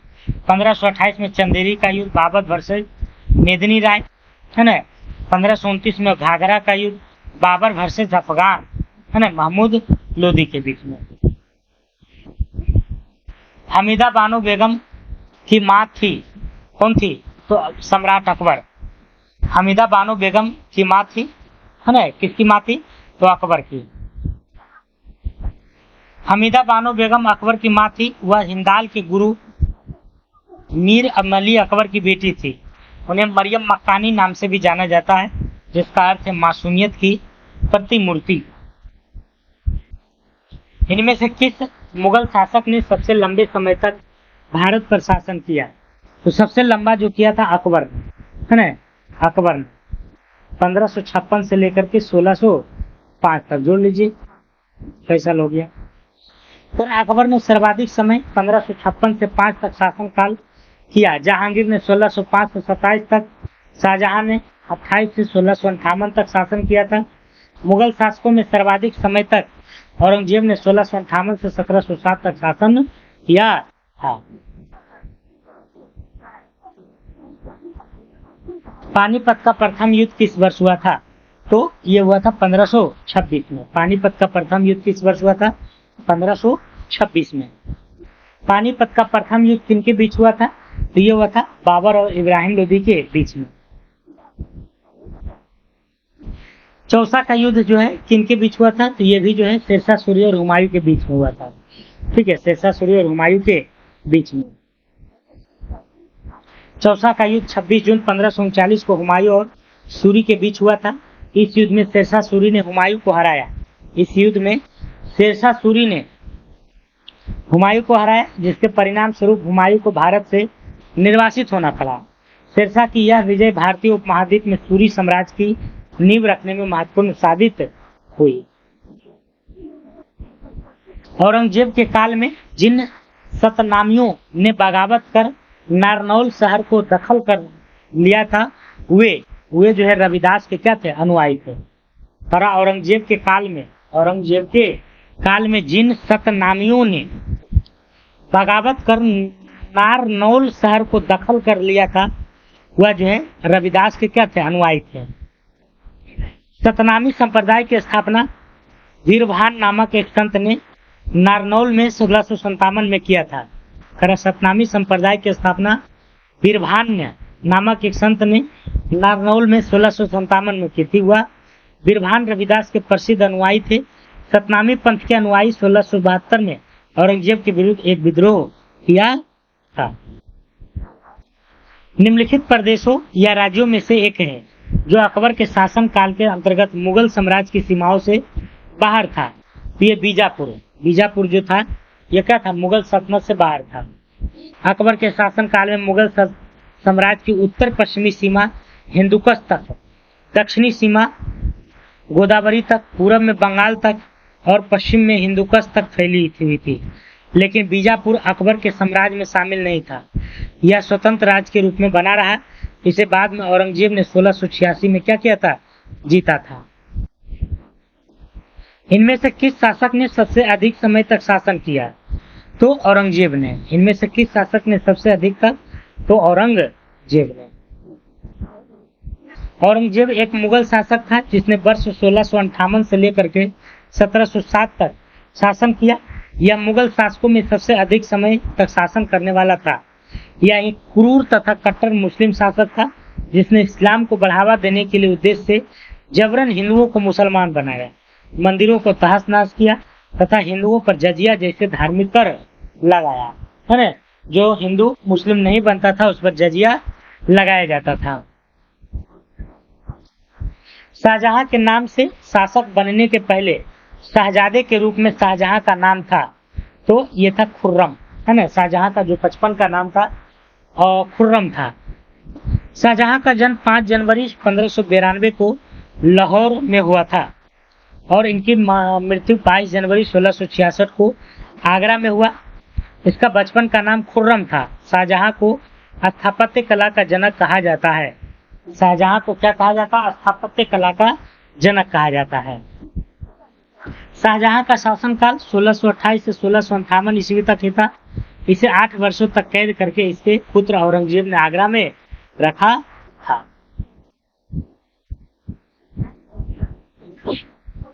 अकबर के शासनकाल में विद्वानों के एक समूह ने महाभारत का संस्कृत से फारसी भाषा में अनुवाद किया।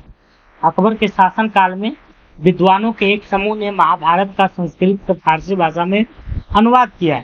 इस फारसी संस्करण को क्या कहते हैं? तो ये इसको रजनामा कहते हैं। क्या कहते हैं? रजनामा। अगला क्वेश्चन चलते हैं 56 नंबर क्वेश्चन की बात करते हैं। कारण निम्नलिखित में से किस बंदरगाह को मुगल काल के दौरान बाबुल मक्का का द्वार कहा जाता था? तो किस बंदरगाह को मुगल काल के दौरान बाबुल मक्का या बाबुल का द्वार या मक्के का द्वार कहा जाता था? तो ये जाकर सूरत को कहा जाता था। किसको कहा जाता था? सूरत को। फिर मुगल काल के दौरान सूरत बंदरगाह को बाबुल मक्का या मक्का का द्वार कहा जाता था। सूरत गुजरात में स्थित एक महत्वपूर्ण बंदरगाह था। मुगल काल के दौरान यह बंदरगाह मक्का के लिए जाने वाले तीर्थयात्रियों के लिए एक महत्वपूर्ण प्रस्थान बिंदु था, इसलिए इसे बाबुल मक्का या मक्का का द्वार के नाम से भी जाने लगा था। अगला है तरह की निम्न मुगल शासकों में से किसे प्रिंस ऑफ विल्डर्स के नाम से पुकारा जाता है? तो किस मुगल शासकों में से किसे प्रिंस ऑफ विल्डर्स के नाम से पुकारा जाता है? तो ये शाहजहां को प्रिंस ऑफ विल्डर्स, मतलब इन्होंने क्या किया, ज्यादा से ज्यादा जो है स्थापत्य किया है। मतलब ज्यादा, जैसे बाबरी मस्जिद हो गया आपका, बहुत सारा चीज बनाया, अभी ध्यान नहीं आ रहा है। तो शाहजहां के द्वारा जो है बहुत सारा जो है निर्माण किया गया है, इसलिए इनको जो है बिल्डर्स के नाम से पुकारा जाता है। सर मुगल साम्राज्य के 5वें बंदरगाह शाहजहां को प्रिंस ऑफ बिल्डर्स के नाम से जाना जाता है। शाहजहां के निर्माताओं का राजकुमार भी कहा जाता है, निर्माताओं का राजकुमार, है ना। शाहजहां द्वारा बनवाया गया मयूर सिंहासन, इन्होंने ही जो है मयूर सिंहासन बनाया था। ताजमहल बनाया, जामा मस्जिद बनाया, रेशमा बाग बनवाया, शाहजहाना बाग बनवाया, मोती मस्जिद बनाया, दीवाने आम बनाया और दीवाने खास बनाया। और ये मोती है ना, तो इन सारे सुने चीजों का जो है निर्माण किसने किया था? शाहजहां ने।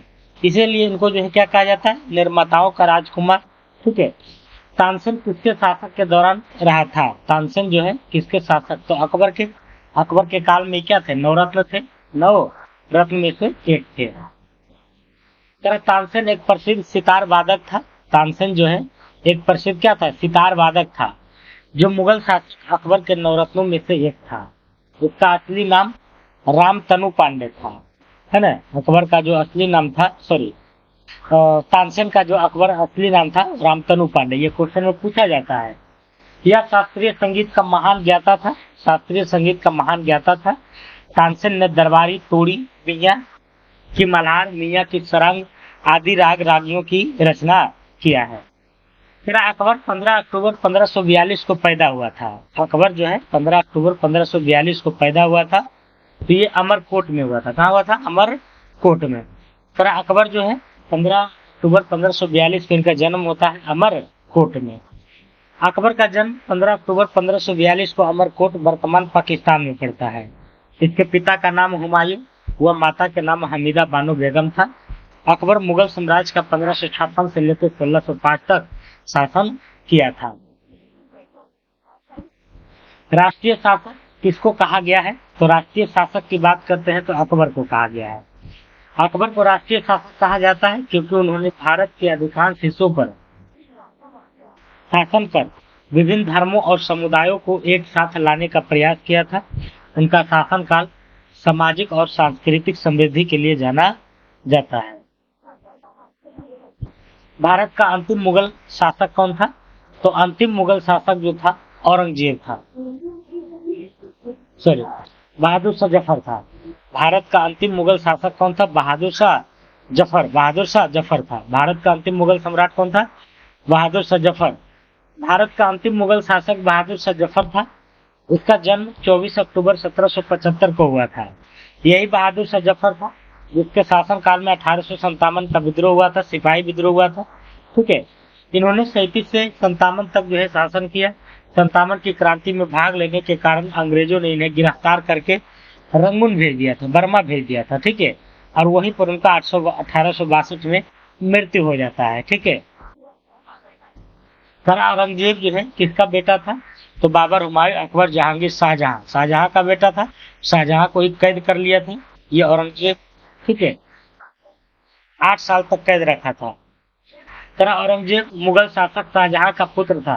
शाहजहां के जो है कितना पुत्र था? टोटल जो है 4 गो था।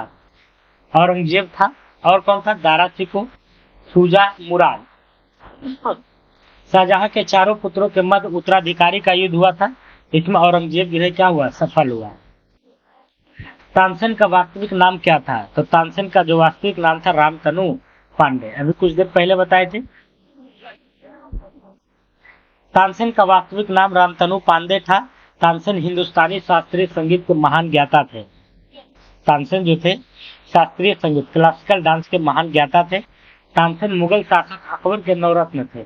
अकबर ने तानसेन को कंठा भरण वाणी विलास की उपाधि से सम्मानित किया। अकबर ने जो है तानसेन को कौन सा उपाधि दिया? कंठा भरण वाणी विलास। कंठा भरण वाणी विलास। निम्नलिखित में से कौन सा विकल्प ऐतिहासिक कालानुक्रम से रूप से ठीक है? तो बाबर, हुमायूं, अकबर, जहांगीर, शाहजहां, औरंगजेब। ठीक है। तो मिला लीजिए, है ना, सी नंबर हो जाएगा। अब देखिए यहाँ पर शासन दिया हुआ है सबका। सर ऐतिहासिक कालानुक्रम, मुगल सम्राट संस्थापक बाबर का शासनकाल 1526 से 30 तक था। हुमायूं ने गद्दी पर जब शासन किया 1530 से इसका 2 शासन चला, 1530 से 1540, और दूसरा का जो है 1555 से 56 तक चला। फिर जो है अकबर आ गया 56 से 1605 में आ गया, और 1605 से लेकर 1627 तक जो है आपको जो है शाहजहां आ गया। ठीक है। और शाहजहां का शासनकाल जो है 1628 से लेकर के 1658 तक रहा। शाहजहां का शासनकाल 1628 से 1658, और फिर जो है आ गया औरंगजेब 1658 से लेकर के 1707 तक। तरह हेमू को किसने हराया था? तो हेमू को जो हराया था अकबर ने। ठीक है, अकबर ने। हेमू, अकबर और हेमू के बीच में जो है पानीपत का द्वितीय युद्ध होता है। अकबर के संरक्षक व सेनापति बैरम खान ने 5 नवंबर 1556 को पानीपत की दूसरी लड़ाई में हेमू को हराया था। हेमू का कटा हुआ सिर काबुल के दिल्ली दरवाजे पर प्रदर्शन के लिए भेजा गया था। और हेमू का जो है कटा हुआ सिर जो है दरवाजे पर प्रदर्शन के लिए भेजा गया था। हेमू का धड़ दिल्ली के पुराने किले के बाहर फांसी पर लटका दिया गया था। बैरम खान ने विरोधियों को सामूहिक हत्या का आदेश दिया था। नीचे लिखे सम्राटों में से कौन सा अंतिम दिनों में अपने पुत्र का बंदी था? तो ये शाहजहां था, है ना। शाहजहां को बंदी बना लिया गया था औरंगजेब के द्वारा। 1658 ईस्वी में शाहजहां को उसी के पुत्र औरंगजेब ने बंदी बनाकर आगरा के किले में रखा था। कहाँ रखा था? आगरा का किला में। ये क्वेश्चन पूछता है कहाँ रखा था? आगरा का किले में। और स्वयं मुगल साम्राज्य की गद्दी पर बैठ लिए। औरंगजेब ने मुगल शासकों में सबसे अधिक समय तक शासन किया था। अब मिलान है। प्लासी का युद्ध जो है ना, बाबर और इब्राहिम लोदी के बीच में नहीं, प्लासी का युद्ध क्लाइव और सिराजुद्दौला के बीच में हुआ था। हल्दी घाटी का युद्ध जो है अकबर और राणा प्रताप के बीच में हुआ था। तालीकोटा के बीच का युद्ध या राजसी तंगड़ी का युद्ध इसको कहते हैं, है ना। तो ये जो हुआ था आपको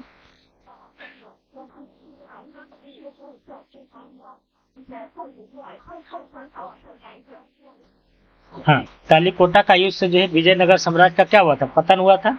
अब प्रथम पानीपत का युद्ध जो हुआ था बाबर और इब्राहिम लोदी के बीच में।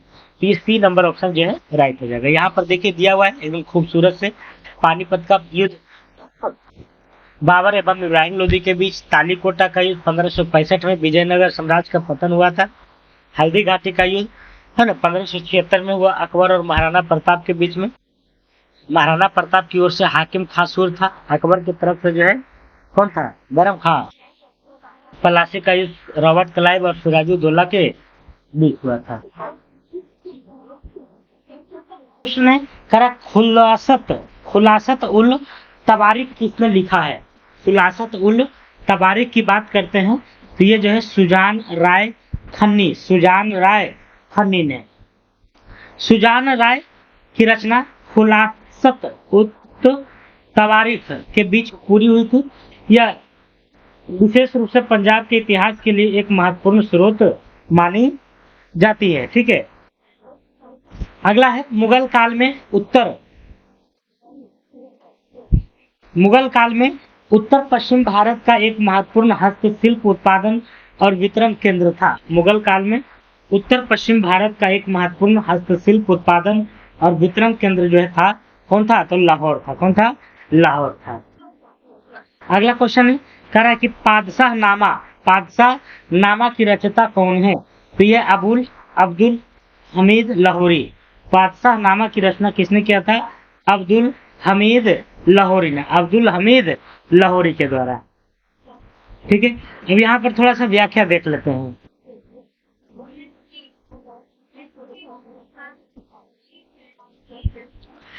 अब्दुल हमीद लाहौरी ने शाहजहां के शासनकाल में बादशाह नामा यानी कि बादशाह नामा नामक पुस्तक की रचना किया। तो यहाँ पर इम्पोर्टेंट ये बनता है कि बादशाह नामा या बादशाह नामा पुस्तक के लेखक कौन है? अब्दुल हमीद लाहौरी। बिना सचित्र ग्रंथों को शाहजहां नामा के रूप में जाना जाता है, जबकि बादशाह नामा का उपयोग सचित्र पांडुलिपि संस्करणों के लिए किया जाता है। इससे शाहजहां के शासनकाल की जानकारी मिलती है। तो बादशाह नामा में जो है किसकी जानकारी मिलती है? तो शाहजहां के शासन का। बाबर नामा की रचना किस भाषा में की गई थी? तो तुर्की में। बाबर नामा की रचना किस भाषा में किया गया था? तुर्की में। बाबर नामा की रचना तुर्की में। बाबर तैमूर वंश का शासक था। बाबर जो था वह क्या था? तैमूरी था, है ना, तैमूरी था। उसने अपनी मातृभाषा चगतई तुर्की में अपनी आत्मकथा तुजुक ए बाबरी लिखी है। तो बाबर के द्वारा जो है क्या लिखा गया है? आत्मकथा तुजुक ए बाबरी।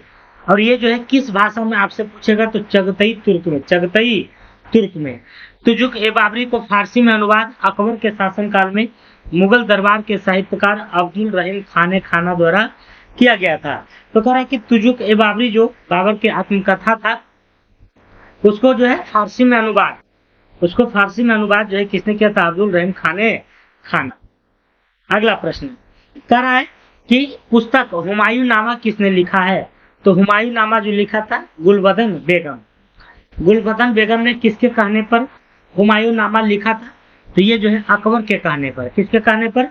अकबर के कहने पर जो है ये लिखने का काम किया था। गुलबदन बेगम ने हुमायूं नामा की रचना फारसी भाषा में की थी। गुलबदन बेगम की अगर हम बात करते हैं तो उन्होंने जो है हुमायूं नामा की रचना, हुमायूं नामा की जो रचना है वो फारसी भाषा में किया था। यह बाबर की पुत्री एवं हुमायूं की सौतेली बहन थी। यह बाबर की पुत्री थी और हुमायूं की क्या थी? सौतेली बहन थी। हुमायूं नामा में बाबर का इतिहास हुआ, हुमायूं का जीवन चरित्र वर्णित है। बाबर का इतिहास है, हुमायूं का जीवन चरित्र है। गुलबदन बेगम ने अपनी इस रचना में हुमायूं और कामरान के मध्य हुए युद्ध का वर्णन किया है। गुलबदन ने अपने भतीजे सम्राट अकबर के अनुरोध पर हुमायूं नामा लिखा था। तो अगला क्वेश्चन है, अकबरनामा लिखा है आईने अकबरी, अकबरनामा। तो अकबरनामा जो है अबुल फजल के द्वारा लिखा गया था। तरह अकबर के दरबारी लेखक अबुल फजल ने आईने अकबरी नामक ग्रंथ लिखा था। इसमें प्रशासनिक, सांस्कृतिक और सामाजिक पहलुओं का वर्णन किया गया है। अबुल फजल अकबर के नवरत्नों में से क्या था? एक था। दीन इलाही धर्म का प्रधान पुरोहित अबुल फजल था। यह धर्म अकबर ने चलाया था। अकबर का शासनकाल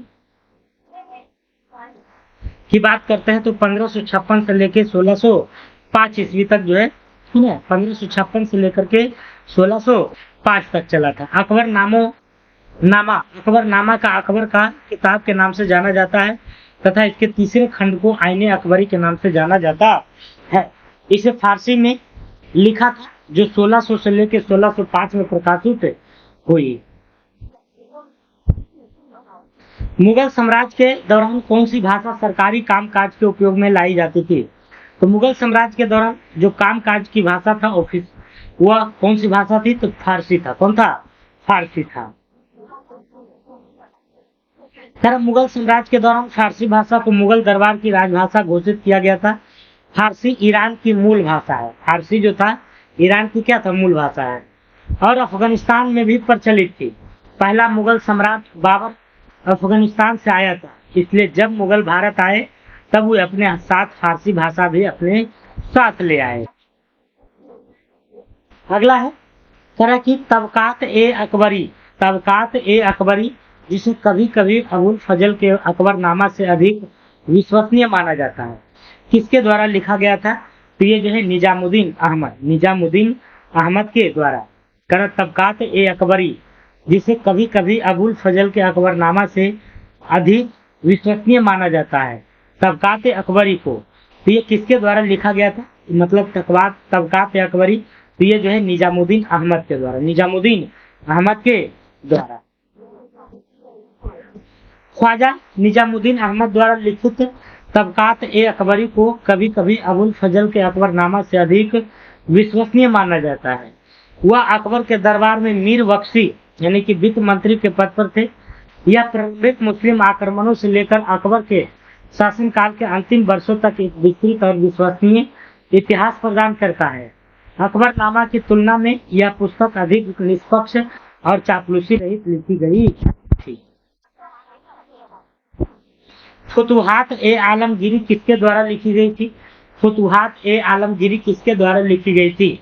तो ईश्वर दास नागर के द्वारा। ईश्वर दास नागर के द्वारा। फुतुहात ए आलमगीरी किसके द्वारा लिखी गई थी? ईश्वर दास नागर के द्वारा। फुतुहात ए आलमगीरी नामक पुस्तक ईश्वर दास नागर के द्वारा लिखी गई थी। ईश्वर दास नागर लंबे समय से राजस्थान के जोधपुर जिले में मुगल अधिकारी थे।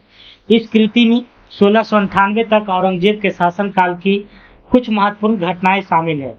इसमें राजपूतों के खास तौर पर राठौर के साथ औरंगजेब के संबंधों का विवरण है। मुंतखब उल लुबाब का लेखक कौन था? तो यह था खफी खां, है ना। मुंतखब उल लुबाब का लेखक कौन था? खफी खां। मुंतखब उल लुबाब खफी खां का प्रसिद्ध फारसी ग्रंथ है जिसमें तैमूर के वंशज बाबर से लेकर मोहम्मद साहब के 14वें वर्ष तक इतिहास वर्णित है। इसे तारीख खाकी खां भी कहा जाता है। खफी खां का असली नाम मोहम्मद रसीम था। खफी खां का असली नाम मोहम्मद रसीम था। मुगल सम्राट मोहम्मद शाह ने इसे खफी खां की उपाधि दी थी।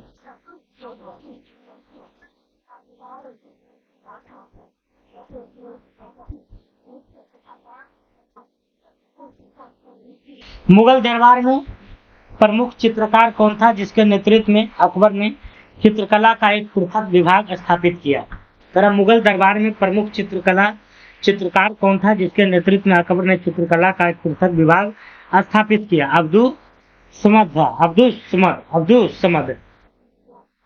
अगला है कह रहा है कि अकबर के दरबार में कौन से सुप्रसिद्ध चित्रकार थे। तो ये अब्दुल असमद था। अब्दुल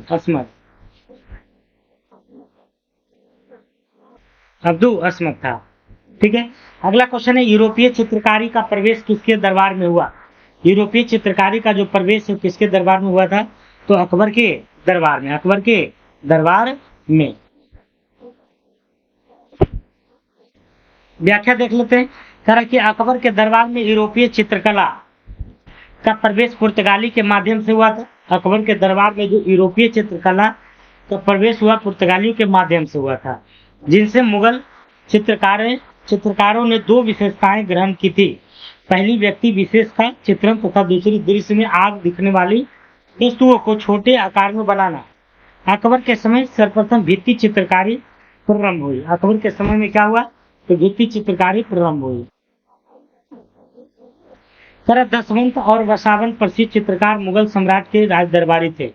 दसवंत और वसावन जो था प्रसिद्ध चित्रकार मुगल सम्राट के दरबारी थे। तो कौन था अकबर। तरह दसवंत और वसावन प्रसिद्ध चित्रकार मुगल सम्राट के राज दरबारी थे। तो कौन थे अकबर।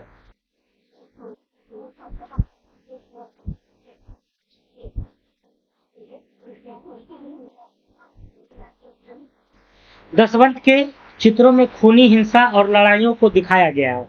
रजनामा में दसवंत के कई चित्र हैं। वसावन को अकबरनामा में चित्रित करने के लिए जाना जाता है। अबुल फजल के अनुसार अकबर के तस्वीर खाना में 17 कलाकार थे, परंतु संख्या अधिक भी हो सकती है। दस्तान ए अमीर हमजा का चित्रांकन किसके द्वारा किया गया। दस्तान ए अमीर हमजा का चित्रांकन किसके द्वारा किया गया। तो ये किया गया था आपको अब्दुल असमद के द्वारा। मुगल चित्रकला किसके नेतृत्व में अपने शीर्ष बिंदु पर थी। तो यह जो है जहांगीर के नेतृत्व में। मुगल चित्रकला किसके नेतृत्व में अपने शीर्ष बिंदु पर थी। तो जहांगीर के समय में।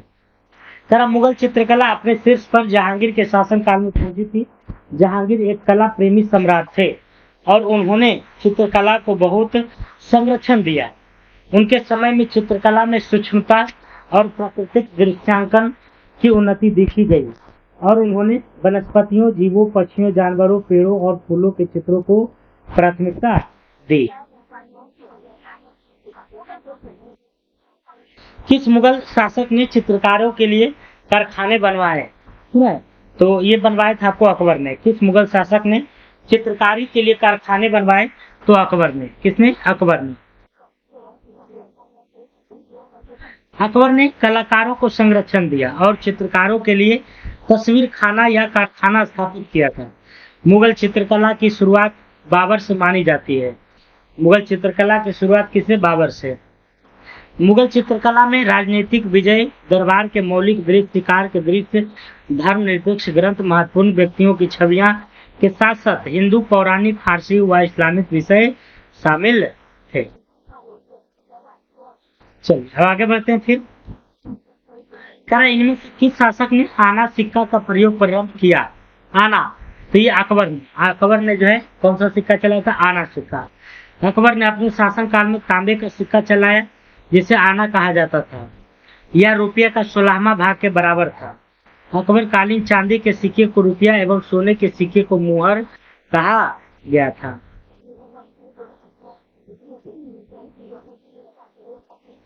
चलिए आगे बढ़ते हैं। राजा टोडरमल निम्नलिखित में से किस मुगल सम्राट के शासनकाल के दौरान राजस्व मंत्री थे। तो ये थे आपको अकबर के शासनकाल में। अकबर के शासन काल में क्या थे, तो ये जो है टोडरमल क्या थे, तो राजस्व मंत्री थे। क्या थे, राजस्व मंत्री। खैर राजा टोडरमल अकबर के शासनकाल के दौरान राजस्व मंत्री थे। उन्होंने प्रभावी भूमि राजस्व प्रणाली विकसित की, जिसे टोडरमल की बंदोबस्त प्रणाली कहा जाता है। यह प्रणाली मुगल साम्राज्य में राजस्व संग्रहण को संगठित और मानकीकृत करने के लिए महत्वपूर्ण थी। निम्नलिखित में से किस राजवंश द्वारा मनसबदारी प्रथा का आविष्कार किया गया? कारण निम्नलिखित में से किस राजवंश के द्वारा मनसबदारी प्रथा का आविष्कार किया गया? तो ये किया गया था आपको मुगल वंश के द्वारा। और मुगल वंश में किसके द्वारा? अकबर के द्वारा। मनसबदारी मुगल वंश के शासनकाल में प्रसिद्ध थी। मनसबदारी प्रणाली अकबर के द्वारा शुरू की गई थी। इस व्यवस्था के प्रत्येक मनसबदार को निश्चित संख्या के सैनिक रखने होते थे। ये सैनिक युद्ध के समय मुगल सेना में उपलब्ध होते थे। अकबर के काल में दिल्ली की शाही टकसाल का अध्यक्ष कौन था? अकबर के काल में दिल्ली की शाही टकसाल का अध्यक्ष कौन था? तो ये था ख्वाजा अब्दुस्समद सिराजी। ख्वाजा अब्दुस्समद सिराजी है ना। व्याख्या देख लेते हैं। अकबर के शासन काल के दौरान दिल्ली की शाही टकसाल के अध्यक्ष ख्वाजा अब्दुस्समद सिराजी थे। वे अकबर के दरबार के प्रमुख चित्रकार थे। मुगल साम्राज्य में टकसाल सिक्कों को ढालने का स्थान था। यहाँ सोने, चांदी और तांबे के सिक्के ढाले जाते थे। सिक्कों की ढलाई के बाद उन्हें खजाने में पहुंचा दिया जाता था, जिसकी देखरेख अकबर के प्रमुख दरबारी राजा टोडरमल करते थे। मध्यकालीन भारत में मनसबदारी व्यवस्था क्यों लागू की गई थी? मध्यकालीन भारत में मनसबदारी व्यवस्था क्यों लागू की गई थी? तो ये जो है सैनिकों की सुगमता से भर्ती हेतु, सैनिकों की सुगमता से भर्ती हेतु। मध्यकालीन भारत में मनसबदारी व्यवस्था मुगल सम्राट अकबर द्वारा शुरू की गई थी। इस व्यवस्था का मुख्य उद्देश्य मुगल सेना के लिए सैनिकों की सुगमता से भर्ती करना था। मनसबदारी व्यवस्था के तहत प्रत्येक मनसब को एक निश्चित संख्या में सैनिक रखना होता था। जिसके पास जितना ज्यादा सैनिक होता था, उसके पास उतना मनसब होते थे। मनसबदार अपने सैनिकों को वेतन देते थे और उन्हें युद्ध के समय मुगल सेना को उपलब्ध कराते थे। मनसबदारी व्यवस्था का उपयोग राजस्व एकत्रित करने के लिए भी किया जाता था, लेकिन यह इसका मुख्य उद्देश्य नहीं था।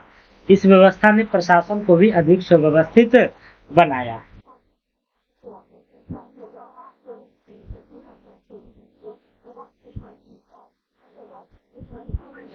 मुगल प्रशासन में मुहतसिब था। मुहतसिब तो लोक आचरण अधिकारी था। लोक आचरण अधिकारी। मुहतसिब क्या था? लोक आचरण अधिकारी। मुहतसिब सल्तनत काल और फिर मुगल कालीन शासन व्यवस्था के दौरान एक महत्वपूर्ण पद था।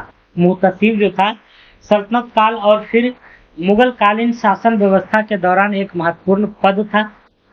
मुगल बादशाह औरंगजेब के शासन काल में यह पद काफी महत्वपूर्ण हो गया था। मुगल प्रशासन में मुहतसिब जन आचरण के निरीक्षण विभाग का प्रधान था। इसके तहत उसके निम्न कार्य थे, जिसमें शरीयत के प्रतिकूल कार्य करने वालों को रोकना, आम जनता को दुष्चरित्रता से बचाना, सार्वजनिक सदाचार को देखभाल करना, शराब भांग के उपयोग पर रोक लगाना, जुए के खेल को प्रतिबंधित करना, बादशाह के आदेश से मंदिरों को तुड़वाना आदि था। ठीक है, अगला प्रश्न। मुगल प्रशासन में मदद ए मास इंगित करता है, तो विद्वानों को दी जाने वाली राजस्व मुक्त अनुदत्त भूमि। राजस्व मुक्त मतलब टैक्स मुक्त है ना। मुगल काल में विद्वानों और धार्मिक व्यक्तियों को राजस्व कर मुक्त भूमि अनुदान में दी जाती थी, जिसे मदद ए मास कहा जाता था। इसका उद्देश्य विद्वानों को आर्थिक सहायता प्रदान करना था। इस प्रकार की भूमि को सयुरगल भूमि भी कहा जाता था। इस तरह की अधिकांश भूमि अनुत्पाद होती थी। इस भूमि को मिल्क भी कहा जाता था। दान दी जाने वाली समस्त भूमि का निरीक्षण सदर अधिकारी करता था। अगला है मध्यकाल में बटाई शब्द का अर्थ था। मध्यकाल में जो बटाई शब्द था उसका क्या अर्थ था? लगान निर्धारण का तरीका। मध्यकाल में बटाई शब्द का अर्थ क्या था? लगान निर्धारण का एक तरीका था।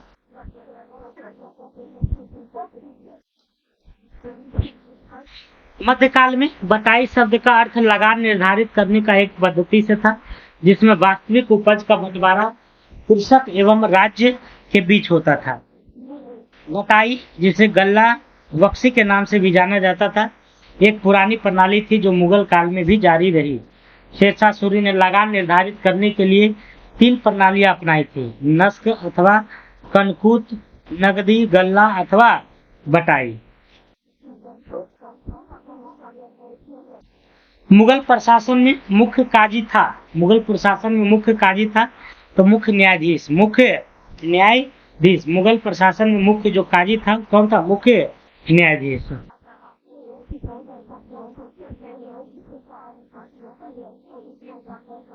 मुगल प्रशासन में मुख्य काजी काजी उल कुजात था। मुगल प्रशासन में जो मुख्य काजी था काजी उल कुजात था। वह न्याय विभाग का प्रधान होता था। इस प्रतिष्ठित व्यक्ति के पास अपार अधिकार थे, है ना? क्या था? अपार अधिकार थे। बादशाह के बाद काजी मुख्य न्यायाधीश होता था।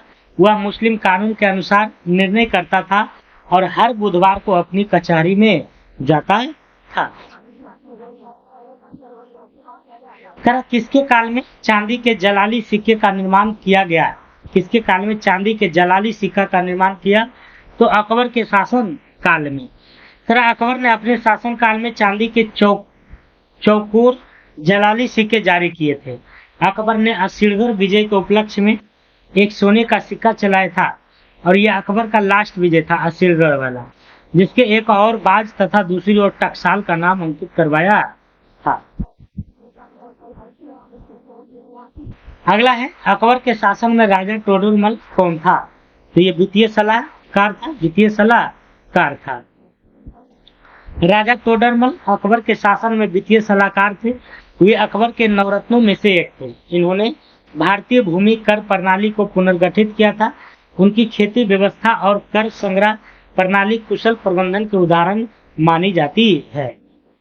अकबर के समय भूमि का सर्वोत्तम प्रबंध किसने किया था? अकबर के शासन समय भूमि का सर्वोत्तम प्रबंध किसने किया था? तो ये किया था आपको राजा टोडरमल। राजा टोडरमल ने।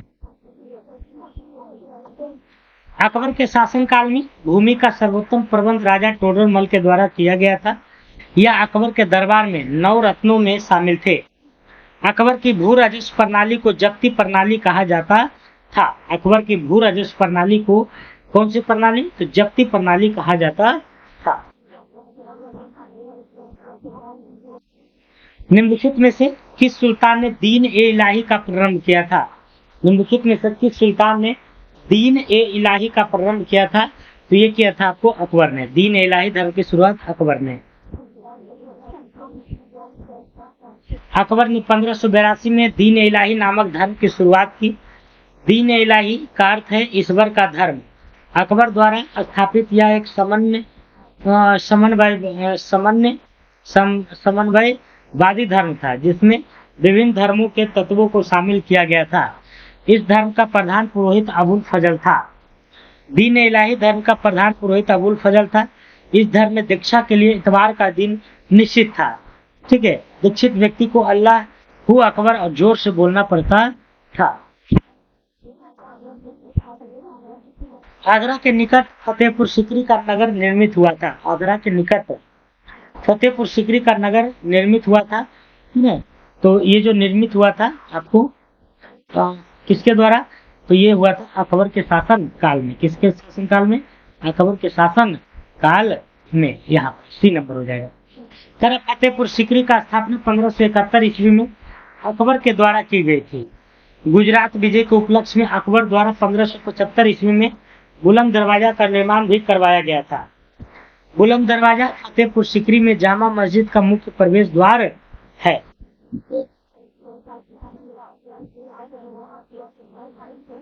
किस इतिहासकार ने अकबर द्वारा प्रतिपादित दीन ए इलाही को एक धर्म कहा? है ना। तो किसने कहा? तो ये अबुल फजल ने, अबुल फजल के द्वारा अकबर द्वारा प्रतिपादित दीन इलाही को एक धर्म माना गया था। दीन इलाही धर्म की स्थापना 1582 ईस्वी में अकबर के द्वारा की गई थी। इलाही संबंध की स्थापना 1583 में अकबर के द्वारा की गई थी। अबुल फजल के द्वारा अकबर नामक पुस्तक लिखी गई है। निम्नलिखित में से किसने दीन इलाही धर्म को स्वीकार किया था? तो अकबर ने स्वीकार किया था। तो स्वीकार किया था बीरबल ने। ठीक है। दीन इलाही धर्म 1582 ईस्वी में मुगल सम्राट अकबर द्वारा प्रारंभ की गई धार्मिक मान्यताओं की एक प्रणाली थी। इसका उद्देश्य एक नए धर्म को परिवर्तन नहीं बल्कि सभी धर्मों में सामंजस्य स्थापित करना था।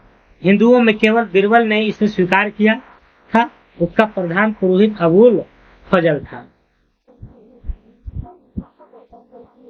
निम्नलिखित में से कौन सा अकबर के काल का भूमि का वर्गीकरण नहीं है? तो ये जरीबा है ना, जरीबा नहीं था, बाकी चचर, कोलाज और बंजर था। फिर अकबर के काल में भूमि का वर्गीकरण 4 भागों में किया गया था। अकबर के काल में भूमि का जो वर्गीकरण है 4 भागों में किया गया था। परवती, चचर, बंजर, जरीबा इसका हिस्सा नहीं था। चलिए अगला बढ़ते हैं। फिर संग्रहित का अर्थ होता है, संग्रहित का अर्थ जो होता है वो क्या होता है? तो संग्रहित का जो अर्थ होता है कोषाध्यक्ष, कोषाध्यक्ष। संग्रहित का अर्थ कर, राजस्व को एकत्र करना। मुगल प्रशासन में राजस्व संग्रहण का कार्य अमल गुजार जैसे अधिकारियों द्वारा किया जाता था। कोषाध्यक्ष एकत्र राशि की देखरेख करता था। निम्नलिखित में से किस मुस्लिम शासक ने तीर्थयात्रा कर समाप्त कर दिया था? तो ये अकबर ने क्या किया था? इसको समाप्त किया था।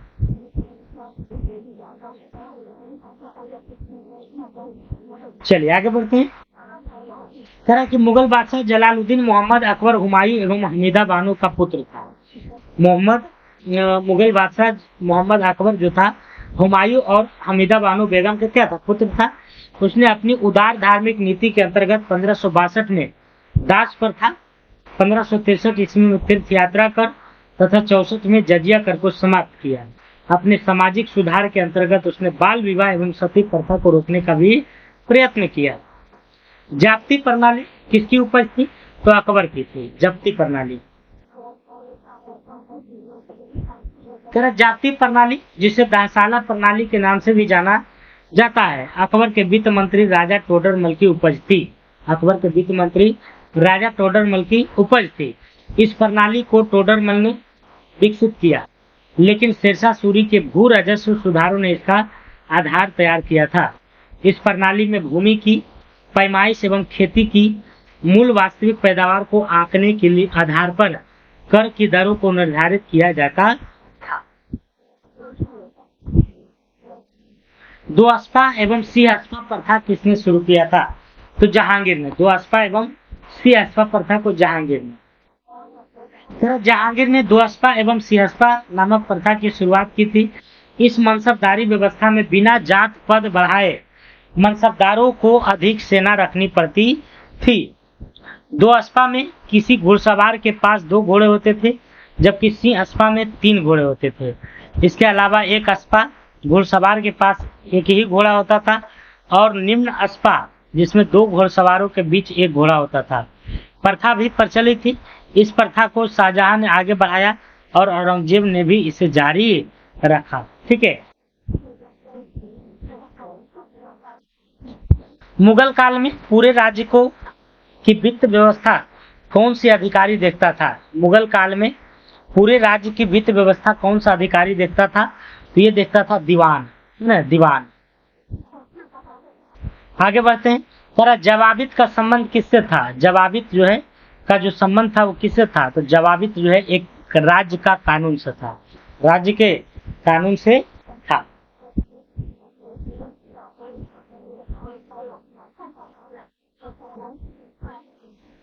अकबर के शासन के दौरान राजस्व प्रणाली किसके हाथों में था? अकबर के शासन के दौरान राजस्व प्रणाली किसके हाथों में था?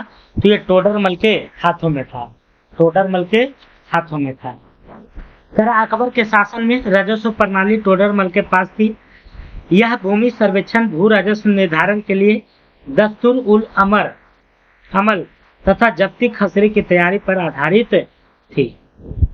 दीन इलाही है ना, दीन इलाही अकबर की मूर्खता का एक बहुत बड़ा कार्य था, ना कि उसकी बुद्धिमत्ता का था। तो ये जो है किसने कहा था? तो बीए स्मिथ ने। इतिहासकार स्मिथ ने अकबर द्वारा 1582 में शुरू किए गए दीन इलाही नामक धर्म के बारे में लिखा था कि यह अकबर की मूर्खता का एक बहुत बड़ा कार्य था, है ना कि उसकी बुद्धिमत्ता का। दीन इलाही एक समन्वयवादी धर्म था जिसमें विभिन्न धर्मों के तत्वों को शामिल किया गया था। यह अक्सर स्वीकार किया गया है कि दहसाला पद्धति के द्वारा तैयार की गई थी। तो टोडरमल द्वारा, किसके द्वारा? टोडरमल द्वारा। दहसाला पद्धति का विकास राजा टोडरमल ने किया था, जिनका प्रमुख योगदान अकबर के शासन में नए राजस्व प्रणाली को स्थापित करना था। यह प्रणाली कृषि उत्पादन के आधार पर कर निर्धारण करती थी, जिससे किसानों को राहत मिलती थी। इसे अकबर के शासन काल में 1580 ईस्वी में शुरू किया गया था। इसके तहत भूमि को 4 भागों में विभाजित किया गया था। अकबर ने अपने समस्त साम्राज्य को अनेकों में बांटा हुआ था, है ना। तो ये जो है उपरोक्त में से क्या हो जाएगा? अधिक हो जाएगा। अकबर ने अपने समस्त साम्राज्य को 15 सूबों प्रांतों में विभाजित किया था। सूबों को सरकारों, जिला में सरकारों को परगनों, महल्लों में, है ना, तथा परगनों को गांव में बांटा था।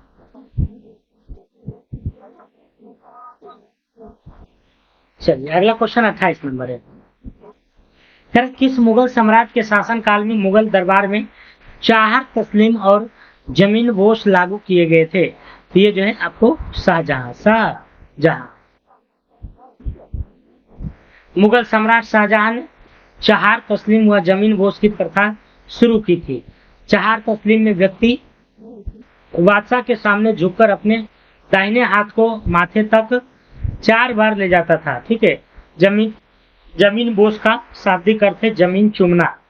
इसमें व्यक्ति बंदरगाह के सामने झुककर जमीन को क्या करता था? चूमता था।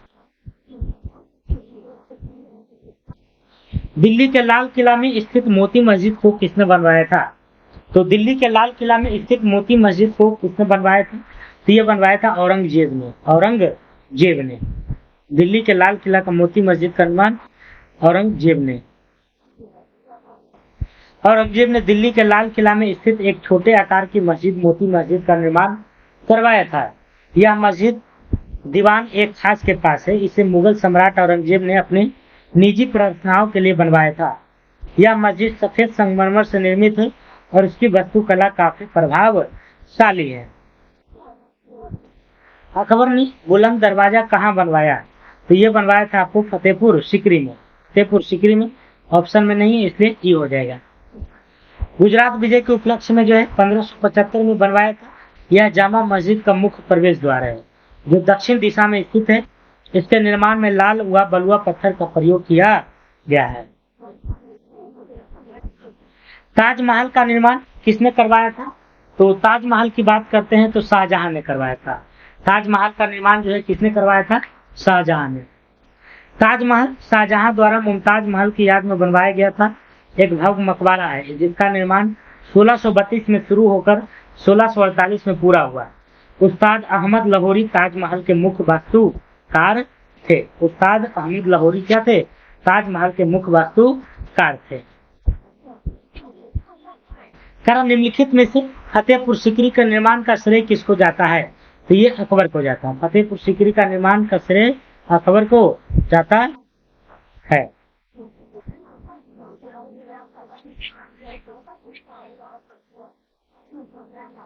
गुजरात विजय के उपलक्ष्य में अकबर द्वारा 1575 ईस्वी में बुलंद दरवाजा का निर्माण भी करवाया गया था। बुलंद दरवाजा फतेहपुर सीकरी में जामा मस्जिद का मुख्य प्रवेश द्वार है। ताजमहल के लिए पत्थर कहाँ से लाया गया था? ताजमहल के लिए पत्थर तो ये लाया गया था आपको मकराना से। कहाँ से? मकराना, थोड़ा सा PDF यहाँ पर करवा गया है, फिर भी हम पढ़ देते हैं ना। ताजमहल के लिए संगमरमर राजस्थान के मकराना से लाया गया था। ताजमहल में इस्तेमाल होने वाले सफेद संगमरमर को मकराना संगमरमर कहते हैं। ताजमहल शाहजहां द्वारा मुमताज महल की याद में बनवाया गया था। भव्य मकबरा है जिसका निर्माण 1632 में शुरू होकर 48 में पूरा हुआ था। निम्नलिखित किस मुगल शासक का मकबरा भारत में नहीं है? तो नहीं है तो जहांगीर का। सर जहांगीर का मकबरा भारत के बाहर लाहौर पाकिस्तान में स्थित है। जहांगीर का मकबरा कहाँ? पाकिस्तान, लाहौर में। अन्य सबका मकबरा भारत में स्थित है। औरंगजेब का औरंगाबाद में, हुमायूं का दिल्ली में, अकबर का सिकंदरा में। ठीक है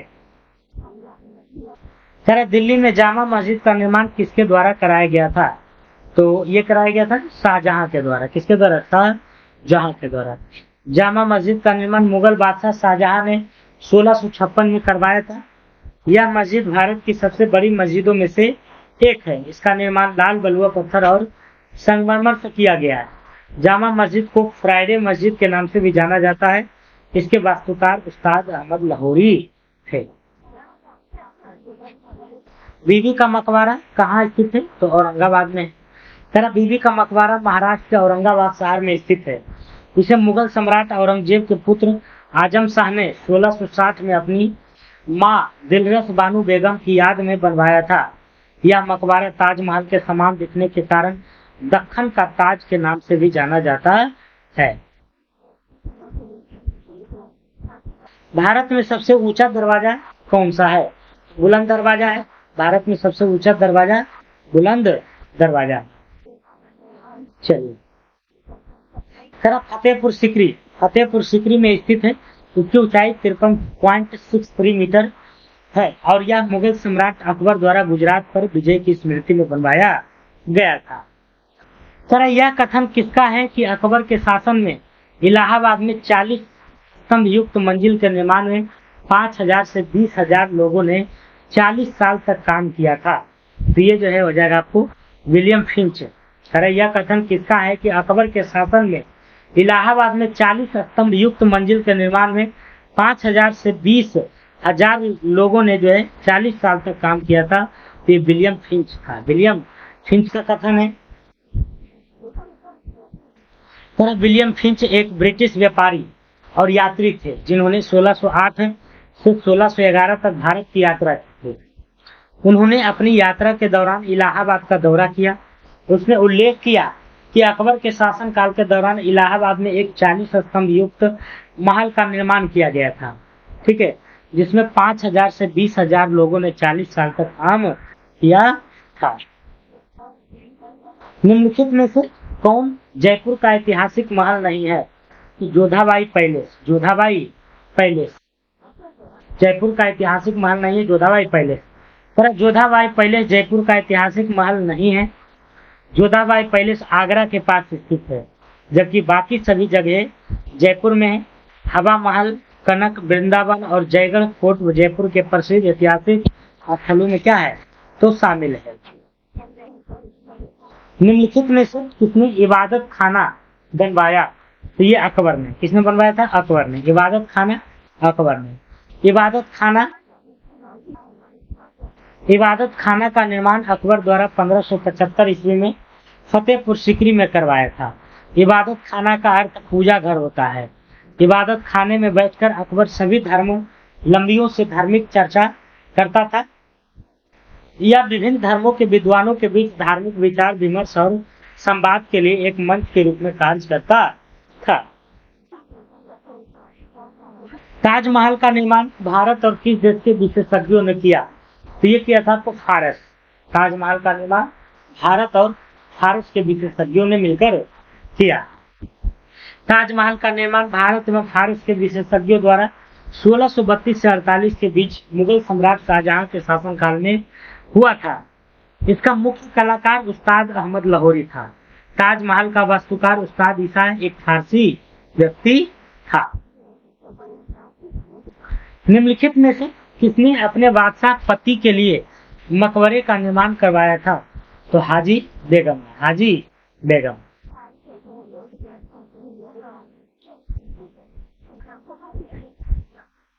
तरह हाजी बेगम मुगल बादशाह हुमायूं की पत्नी थी। उन्होंने अपने पति के मकबरे का निर्माण करवाया था, जिसे हुमायूं का मकबरा कहा जाता है।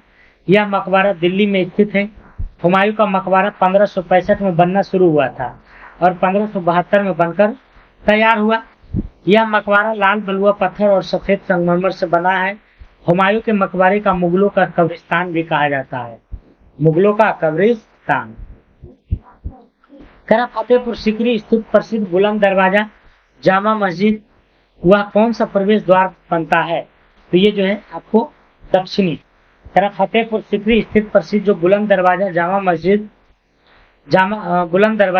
मस्जिद का कौन सा प्रवेश द्वार बनता है? तो दक्षिण प्रवेश द्वार। बुलंद दरवाजा जो कि अकबर द्वारा निर्मित है, वह किसकी विजय का प्रतीक है? तो यह है जो गुजरात विजय का। किसका? गुजरात विजय का। फतेहपुर सीकरी में स्थित बुलंद दरवाजा जामा मस्जिद का दक्षिणी प्रवेश द्वार है। फतेहपुर सीकरी में स्थित बुलंद दरवाजा जामा मस्जिद का क्या है? दक्षिणी प्रवेश द्वार है। यह दरवाजा मुगल बादशाह अकबर द्वारा गुजरात विजय के उपलक्ष्य में बनवाया गया था।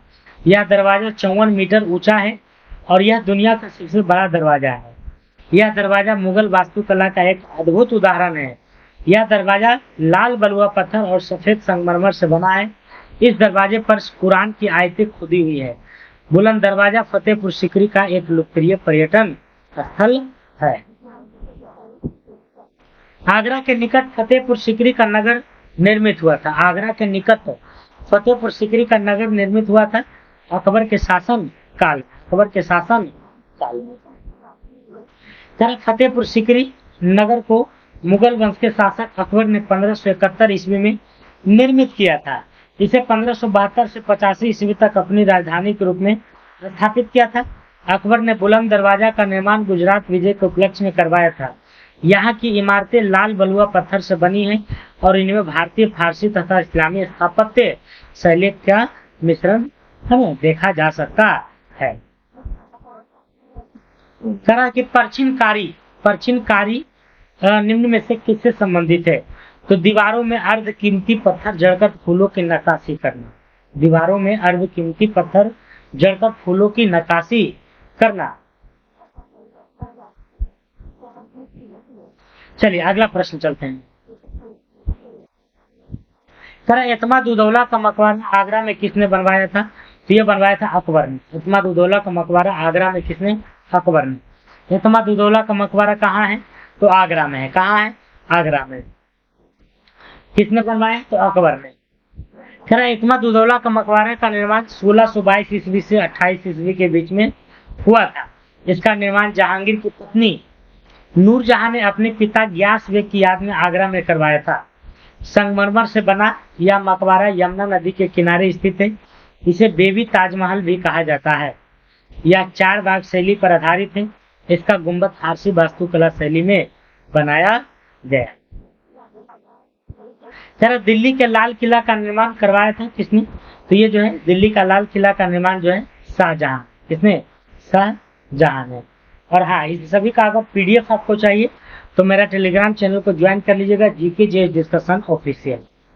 दिल्ली के लाल किला का निर्माण मुगल बादशाह शाहजहां ने करवाया था। यह लाल बलुआ पत्थर से निर्मित एक स्मारक है।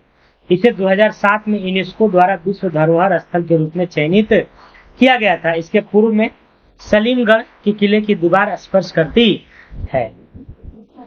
बीबी का मकबरा कहाँ है ना? तो बीबी का मकबरा औरंगजेब की पत्नी का औरंगाबाद में है। बीबी का मकबरा महाराष्ट्र के औरंगाबाद में स्थित एक मकबरा है, जिसे मुगल बादशाह औरंगजेब ने अपनी पत्नी दिलरास बानो बेगम की याद में बनवाया था। इस मकबरे को पूर्ण दिलरास बानो बेगम के पुत्र आजम शाह ने करवाया था। बीबी का मकबरा ताजमहल की तर्ज पर बना एक मकबरा है। इसे दक्कन का ताज भी कहा जाता है। हुमायूं का मकबरा कहाँ स्थित है? तो ये जो है दिल्ली में। हुमायूं का मकबरा कहाँ है? दिल्ली में है। हुमायूं का मकबरा दिल्ली में अवस्थित है, जिसका निर्माण उनकी बेगम हाजी बेगम ने करवाया था। इन्हें बेगा बेगम के नाम से भी जाना जाता है। इसका निर्माण 1565 ईस्वी से शुरू होकर 72 तक पूर्ण हुआ था। इस मकबरे को यूनेस्को द्वारा 1993 में विश्व विरासत स्थल की सूची में शामिल किया गया है। अगला है सर, अयोध्या में बाबरी मस्जिद को किसने बनवाया? तो ये मीर बाकी ने। अयोध्या में बाबरी मस्जिद को किसने बनवाया? तो मीर बाकी ने। मीर बाकी ने अयोध्या में बाबरी मस्जिद को मीर बाकी ने। अयोध्या में बाबरी मस्जिद का निर्माण बाबर के सेनापति मीर बाकी ने 1527 ईस्वी में करवाया था। अयोध्या में स्थित बाबरी मस्जिद को 6 दिसंबर 1992 ईस्वी में तोड़ा गया था। इसकी जांच लिब्राहम आयोग ने किया था। अगला है कह रहा कि ताजमहल का वास्तुकार कौन था? उस्ताद अहमद लाहौरी। उस्ताद अहमद लाहौरी ताजमहल के प्रमुख वास्तुकार थे, जिन्हें शाहजहां ने 1632 में ताजमहल के निर्माण के लिए नियुक्त किया था।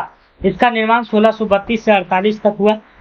उनकी डिजाइन में फारसी, इस्लामी और मुगल वास्तुकला का अद्भुत मिश्रण देखा जाता है।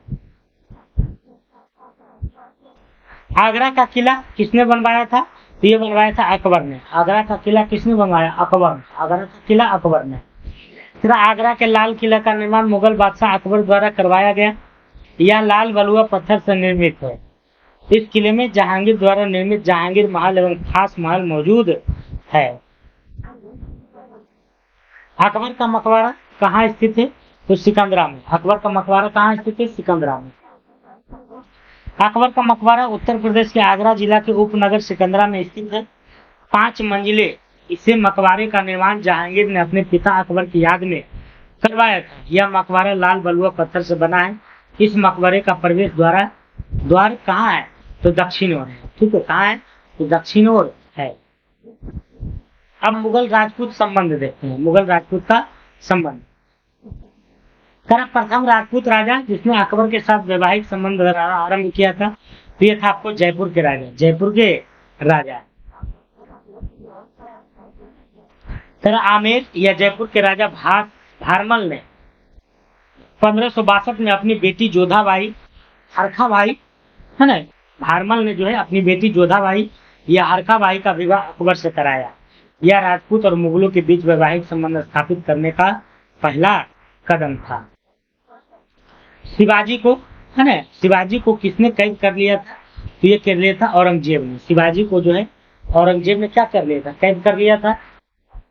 पुरंदर की संधि के बाद शिवाजी औरंगजेब से मिलने आगरा गए थे। पुरंदर की संधि जो हुआ था तो उसमें शिवाजी औरंगजेब से मिलने आगरा गए थे। मुगल बादशाह औरंगजेब ने छत्रपति शिवाजी महाराज को आगरा में कैद कर लिया था और उन्हें जयपुर सराय में नजरबंद कर दिया। और यह घटना 1666 में हुई थी। किस मुगल शासक ने शाहू को मुक्त किया था? तो मुअज्जम ने जो है शाहू को क्या किया था? तो मुक्त किया था।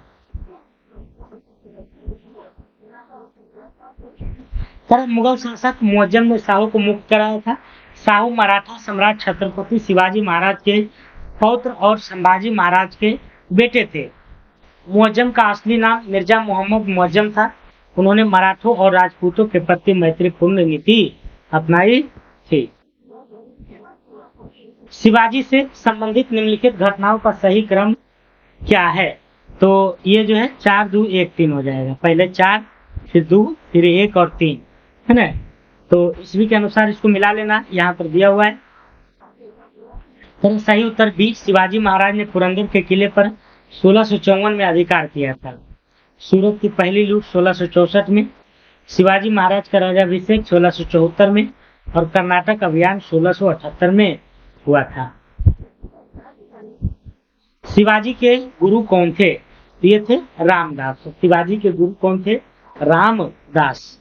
शिवाजी के आध्यात्मिक गुरु रामदास एवं संरक्षक दादाजी कोंडदेव थे। शिवाजी के जो आध्यात्मिक गुरु थे वह रामदास थे एवं संरक्षक दादाजी कोंडदेव थे। शिवाजी का जन्म 1627 ईस्वी में सिवनेर दुर्ग में हुआ था। इनके पिता का नाम शाहजी भोसले एवं माता का नाम जीजाबाई थे। शिवाजी ने औरंगजेब के किस प्रतिनिधि को मार डाला था? शिवाजी ने औरंगजेब के किस प्रतिनिधि को मार डाला था? अफजल खां को। किसको? अफजल खां को।